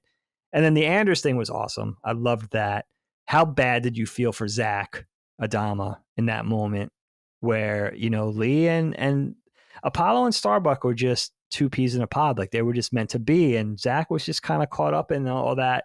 Not only does the poor guy die, but he's kind of caught up in that thing where these 2 characters are just, they were just meant to be together. That love was fast forming and just stuck. They really did love each other. Super, super cool. And yeah, the Admiral thing, the Adama thing was also really cool. Walks away from a lot of money and just, one of those moments where you really, I guess for him, he just realized this is who I am. The money would have been nice, having that station in life, whatever type of thing. But who I am is who we got in the series and, sort of his backstory and how things could have been different for him. But, and how things could have been different for humanity, because who knows what would have happened to humanity without Admiral William Adama. So definitely, those are really cool. As I was witnessing those in the final moments of the season and of the series, I was kind of lamenting like, oh shit, no, you're wasting time. Like I kind of want to see what happens. But ultimately they were very satisfying because they were, again, very cool character building things that gave us even more in those last minutes of characters that we already loved. So just to have a little more dimension was kind of a welcome thing. Yeah, I think it was trying to show how all of these different people almost weren't in the positions that they were in, and they all played key roles. I think specifically, imagine the triangulation and the destruction of the family that would have happened if Kara and Lee went through with that. Or Gaius going off on his dad in front of Six convinced Six to show more humanity that helped get that off of his plate. And then he was like, I'll give you the defense mainframe access. Laura wasn't going to do anything with Adar in his run for president until she lost her family and needed to distract herself. Adama, obviously, like you said, almost took a private pay and then ended up back on this shitty old kind of museum of a battleship. And so on. So I agree. It seems like frustrating waste of time, but so vital to us really getting the last piece of character building for all of them. And I love that it all just touches on things you just didn't know. But that they all knew about each other within that things. Like Six knows that the entire time about Gaius, but it never comes up. And dude, that's an awesome point. You know, Laura never brings her sisters up, never brings her father up, or if she does, it's just like a story. It's in passing. Adama never brings up that he almost left the service and everything. So it's interesting. And I really like that they did that. I thought that was a nice little touch. Okay. Absolutely. Yeah. And have those catalysts, you know, for how things ended up shaking up or shaking out in their life, which is really kind of cool. Like a little kind of cool thing to see there in the end.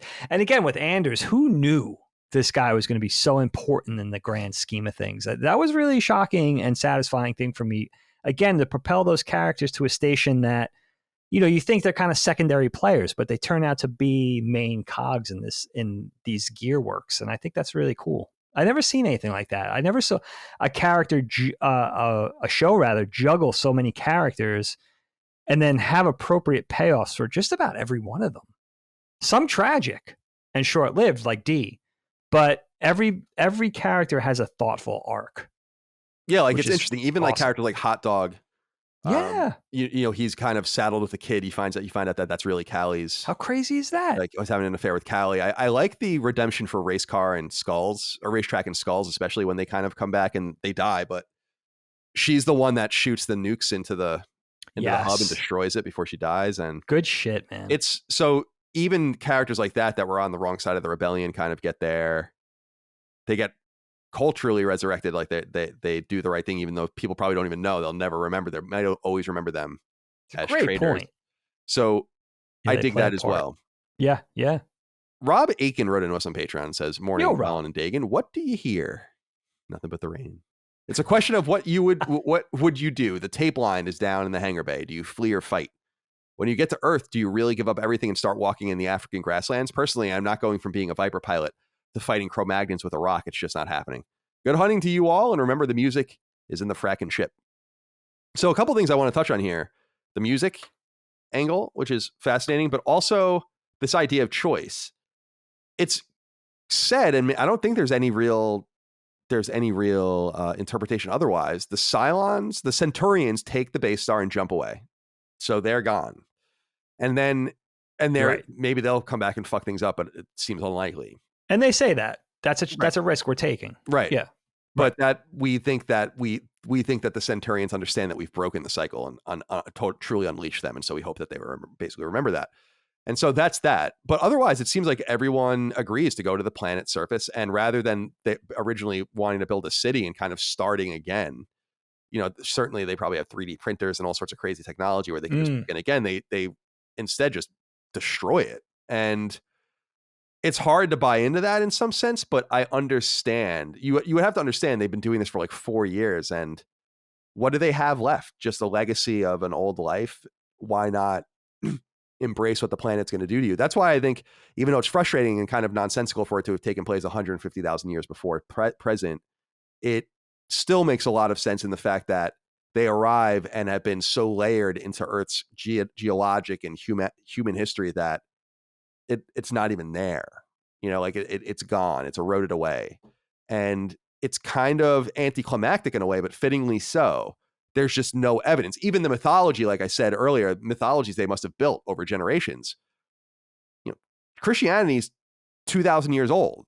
Right. It's 75 times older than that, right? So anything that they wrote or did or taught, it didn't survive. And I just wonder what you make of this idea of, first of all, going to the African grasslands, giving it all up. What side would you have chosen during the combat itself? Would you have kind of gone on the suicide mission or stayed behind? And I wonder too if you have any memorable shots of this African landing, because I feel like there's so many beautiful visuals at this point too.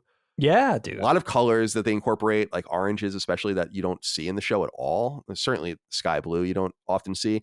There's one shot in particular I love of Adama, Tai, Hoshi, Coddle, and Gaius all laying in the grass looking at the people walking by. And I love that shot. I think that shot's So awesome good. because it's like, it's kind of our goodbye to Toshi, like drops the Admiral things back in his hand and talks about how he was like immediately like didn't want the experience. And we kind of get to say goodbye to those characters, which is a nice thing. But anyway, there's a lot here. What do you think about the kind of eschewing progress by breaking the cycle, quite literally, by saying like we have to break the cycle? We can't even have any remnants of this old world. Well, I love that my boy Lee is at the center of that, seeing the wisdom and seeing how that plays out. You know, him being pulled between two worlds of being a pilot and being a military guy and being somebody with more of a political station or a lawyer, and sort of having that whole sort of the skill sets of his dad, but also being his own individual, but knowing in the end that he cultivated the same wisdom as his dad often dispensed is kind of cool. Like he's the next coming of William Adama, which is so cool, like kind of a cool payoff in some ways, but really maybe not, because he's going to go off and explore the oceans and explore the hills. Like he says, he's not going to live that life anymore. I wanted to say, I was a little frustrated by that because I'm like, Lee, you could just do that in a Raptor. But anyway, go on. Yeah. That is true. Yeah. Also, I was kind of thrown by the whole thing that, you know, Lee and everybody, they're standing around, they're talking, and Lampkin's like, well, we'll set up the boundaries for the city. And I'm thinking like, what, they're just going to build it sounds easy. Like they're making it sound really easy. But then you're saying with their technology, we're thinking it from a 2022, you know, Earthling perspective, but in the future, they could probably do this stuff pretty rapidly. So you got a great point there. I think, I mean, my that was just my assumption. Like they are clearly running out of things, but they clearly are still manufacturing a lot of stuff at this time. They even talk about how people are making clothes, how people are obviously rolling cigarettes and making liquor and stuff. So these are more lo-fi things, but I think it would be reasonable to expect that with just the raw materials they found, that they could have made whatever they wanted. That's a great point. I mean, that is a really considerable point, actually. But, you know, again, I love that. And, you know, for every character well, first of all, I love the payoff of actually finding a proper Earth after finding that poisoned Earth. So there is going to be actually somewhere, if not a paradise, but certainly you could construe it as a paradise, right? Somewhere where they can sort of throw down and colonize and perpetuate, right? Because there's 38,000 left. Plus they mention, of course, the primitive people that already live there. So that's kind of cool. And, you know, also having this whole dynamic of, they talk about briefly, like spreading out, like having a pocket here, having a pocket here. We'll all know where we are and where we exist, but sort of spreading out and colonizing across this planet, sort of having that strategy. And, you know, just, I mean, really, it's just kind of fun, but also a little bittersweet. Again, that Adama's over here. Lee's probably not going to see him. They don't really, I mean, necessarily the kind of vowing in that sense to eschew technology. So they're going to start bare bones. They're going to start back from square one and just become farmers and work the land and build little cabins and stuff like that. So definitely interesting. And I love what you say, because it means that they have to have the discipline to sort of dispense with the technology and start over. You know, Lampkin's like surprised by that at first. He says like, it's pretty crazy what I'm seeing here. Everybody's sort of at the same time agreeing to just give up all the creature comforts that they've come to know over decades and hundreds of years. But knowing there's wisdom in that, because the problem that we're looking at, the problems that we've been dealing with for the past hundreds of years have been due to this technology. So why not start afresh, that type of thing, which is really cool. And again, but, you know, I feel bad for Lee. There's no D. Kara disappears, right? It's a little bit, even though there's 38,000 people there, it's like you feel like Lee's going to be lonely or something. You know, I felt bad for Lee. Oh, yeah. Sympathy definitely. It's hard. Yeah, that was a rough scene. But that brings me to my last inquiry here. Yeah, man. Which comes from Hugo Ribeiro, who says, "Hello, boys. Hope you are all well. Let's talk about the finale. What are your thoughts about Kara? Was she an angel? What do you make of the epilogue with Baltar and Six? and were they also angels or some kind of divine figures trying to influence the decisions of those two characters? Because they appeared throughout the show, first to Baltar and then to Six. Did you like the conclusion? I loved it. Even if it left some things open to interpretation, I thought it was a fitting end to an awesome show. I think that the show, in my opinion, hits you over the head with the fact that Kara is like an angel of some sort of divine character, going all the way back to her treatment by the Cylons and on New Caprica and all of this, but also the drawings she makes and the music. I wanted to bring that back up. Her dad writing a song that is interpreted into the numbers. She punches it into the FTL drive and they jump to Earth. I mean, it's super cool stuff. I just feel like obviously there's divinity at play here. And so I've accepted that. And I accept Baltar and Six as being some sort of supernatural characters too. We might be seeing them in this view of I feel like they're angels on the characters' shoulders that need to be seen as those characters need to see them. And so we're seeing them that way, but they might not exist that way.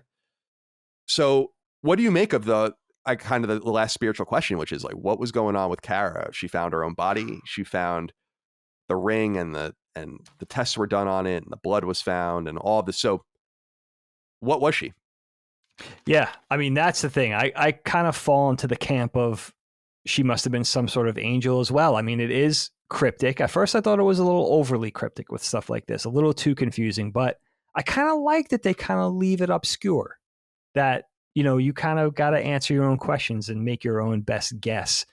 But I like Angel, and I like kind of tying Gaius, Six, and Kara together, because if they were some sort of angelic guide types for humanity, for the Cylons, for this whole story, they all did have very similar characteristics. You know, sexually promiscuous, heavy drinking, a little selfish, heroic in their own right, but also extremely self-indulgent and maybe self-destructive. So there might be something there that was purposeful, that they all share those common traits, which is really interesting. I just thought of that. But for Kara, I like the character enough to maybe have a clearer answer would have been welcome. But at the same time, I kind of like, again, making my own guess. Gaius was a really confounding character for me, because I was always waiting for the other shoe to drop with him. I think I mentioned this in our season 3 discussion too, Kyle. I was always waiting to see what side he was going to come down on. Could he dispense with the self-indulgence, with the womanizing, with the boozing, with sort of placating himself and just become a proper hero? And I guess he does in those last moments of not leaving with his entourage, with his, his religious faction. I think they call it a movement.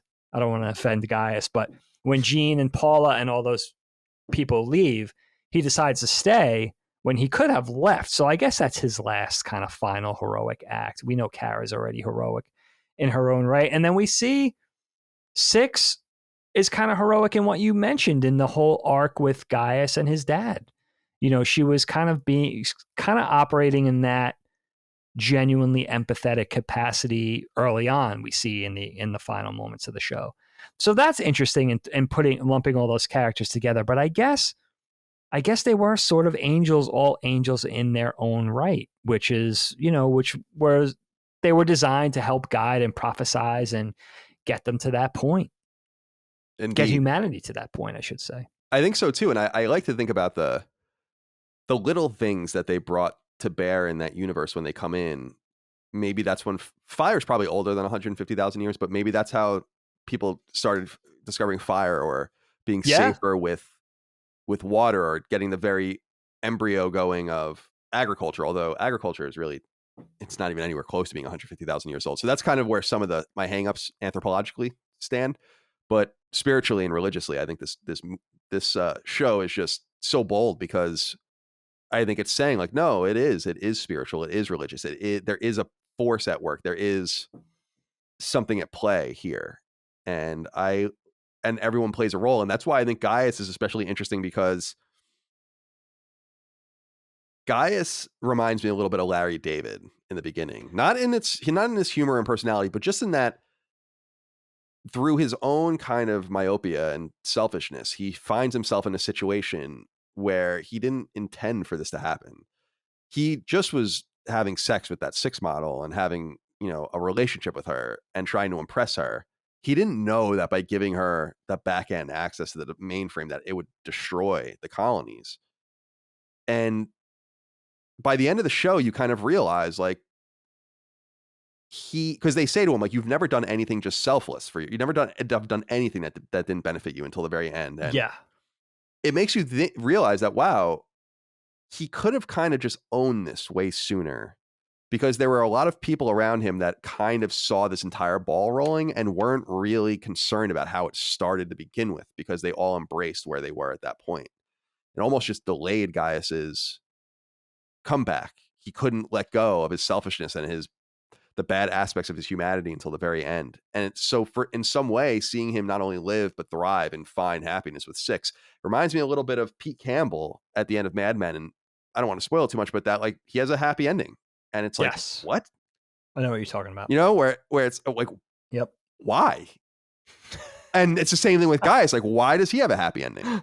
But it kind of makes sense. And I don't really mind it too much. So, Dig, is there anything left unsaid about Battlestar Galactica that you wanted to talk about before we go? No, that was the other thing that the series does, though. We're just talking about how it ends and where it ends, and just flying in the face of expectation. Like, who expected this series to end on Africa with giraffes and antelopes and baobab trees and stuff like that? Again, it was like a thing that I went into completely unspoiled, first of all.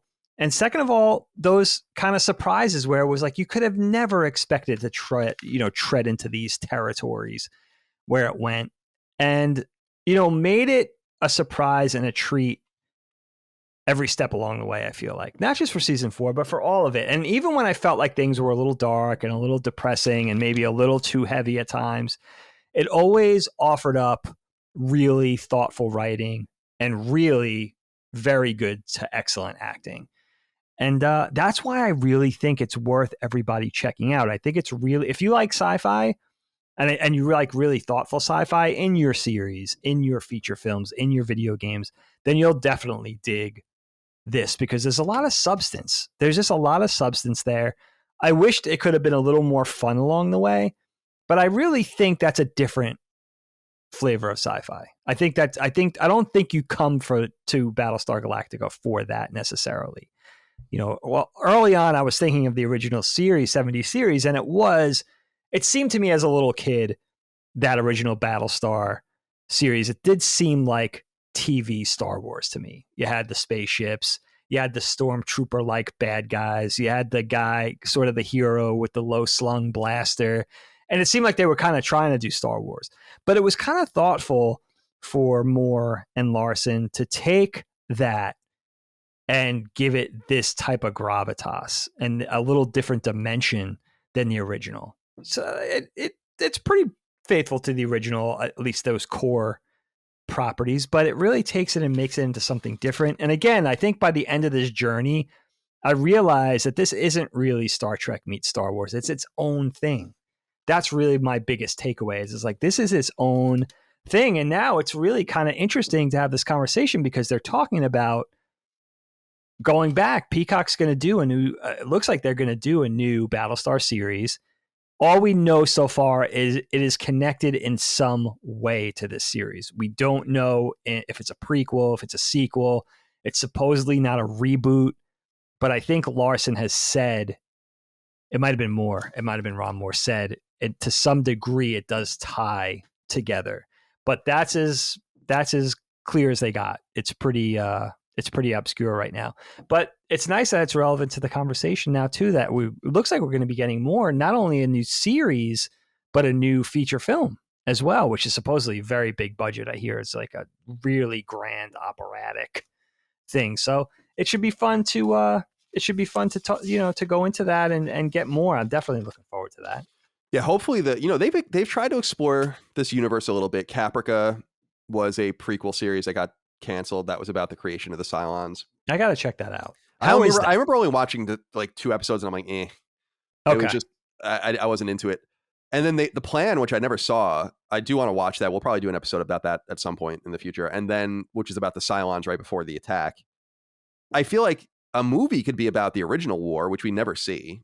which would be pretty cool. And you can That even would be cool. and you could even have people play Husker and others that are characters that we know later on.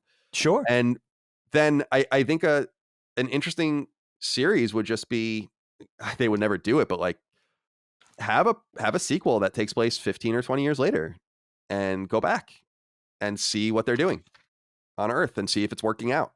And I don't know, that would be a different sort of show. It's not sci-fi at that point, but yeah, I wonder. Maybe it is. Maybe there's like a faction that will not let go of technology or is trying to mess around with things or something. There's all sorts of ways they can explore it, but I am glad to know that it's not a reboot, because when I saw that, I'm like, leave it alone. This is a show. Right. Do not. This is a remake already. You do not need to go any further with this. You have a perfect thing here. Everyone's still alive pretty much, and everyone is probably available. So if you wanted to take a few of these guys and do something special with them, I think you could do it. But everybody's probably down, I would imagine, right? They have to be proud of this body of work. I would imagine it's the biggest thing that a lot of them have ever done, and that's no insult to them. It was a big phenomenon. The thing I think about Battlestar, and there's a few things with Battlestar that were wrong. The timing was wrong. It was probably 5 years too soon. Yeah. It would have otherwise been much bigger, I think. The network was wrong. Obviously, it was going to start on NBC, but they booted it to Sci-Fi. The budget was wrong. You really see in the fourth season how beautiful it becomes, like how clearly they just got way more money. And there are shots where I was like, holy shit, this looks awesome. It's impressive. And it stands still up really, by today's standards. Yeah, I think so too. Yeah. So I think that there were a few things working against it, because very similar to Game of Thrones and The Walking Dead and other things, it's surprised, like Battlestar just was too early. It missed that window of true nerd fandom.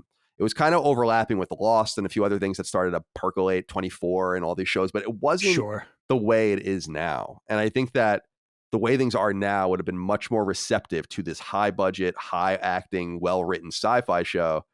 And I still think that the greatest trick that this show ever played on anyone is to trick anyone into thinking it's a sci-fi show. It's just really not relevant at the end of the day. No. It first and foremost, it's just a drama. And I would say that its biggest theme is religion. I don't think its biggest, and God, I don't think its biggest theme is science at all. It really does shake out that way. You're right. Dig, that's all we have. We're done with that. Hey, man, that was fun. Yeah, it was fun. I'm glad to get through that. And I hope everyone out there enjoyed our conversation. Remember, we've talked about the other 3 seasons as well, if you're coming into this blind, as well as Razor, which is an awesome movie about Admiral Kane. So, Dig, let's end as we always do with a dad joke. All right, Kyle. Kyle, why did the restaurant hire a pig? Oh my God, did you fuck it up? What are you doing? No, that's it. Why did the restaurant hire a pig? Oh, you said, okay, why did the restaurant hire a pig? Yeah. Okay. I don't know. He was good at bacon. Oh my God. That was good. I didn't understand why you say, you're like, why did the hire the pig? It was hanging. You didn't wrap it up with a question mark. I thought you were trying to guess, because I feel like this one's a guessable one. I feel like no, it probably maybe not for me. I'm not very good. I don't have that intuition. No, me neither. But for you, that's a good one though. Well done, Dagan.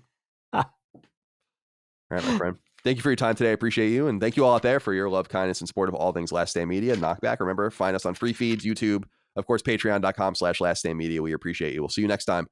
Until then, goodbye. Until then, my friends. KnockBack, a retro and nostalgia podcast, is a product and trademark of Last Stand Media and Collins Last Stand LLC, and is recorded from Central Virginia and the Philadelphia suburbs, USA. The show was conceived by and is produced by me, Colin Moriarty. My co-host is Dagan Moriarty. KnockBack's executive producer is Dustin Furman, and the show is edited by associate producer Ben Smith. All of Last Stand's theme music is by Ramon Narvaez. As you know, all of Last Stand Media's shows, including KnockBack, are fan-funded on Patreon at patreon.com/laststandmedia. The following names are at the producer support level or higher on Patreon, and we're grateful for your kindness and generosity.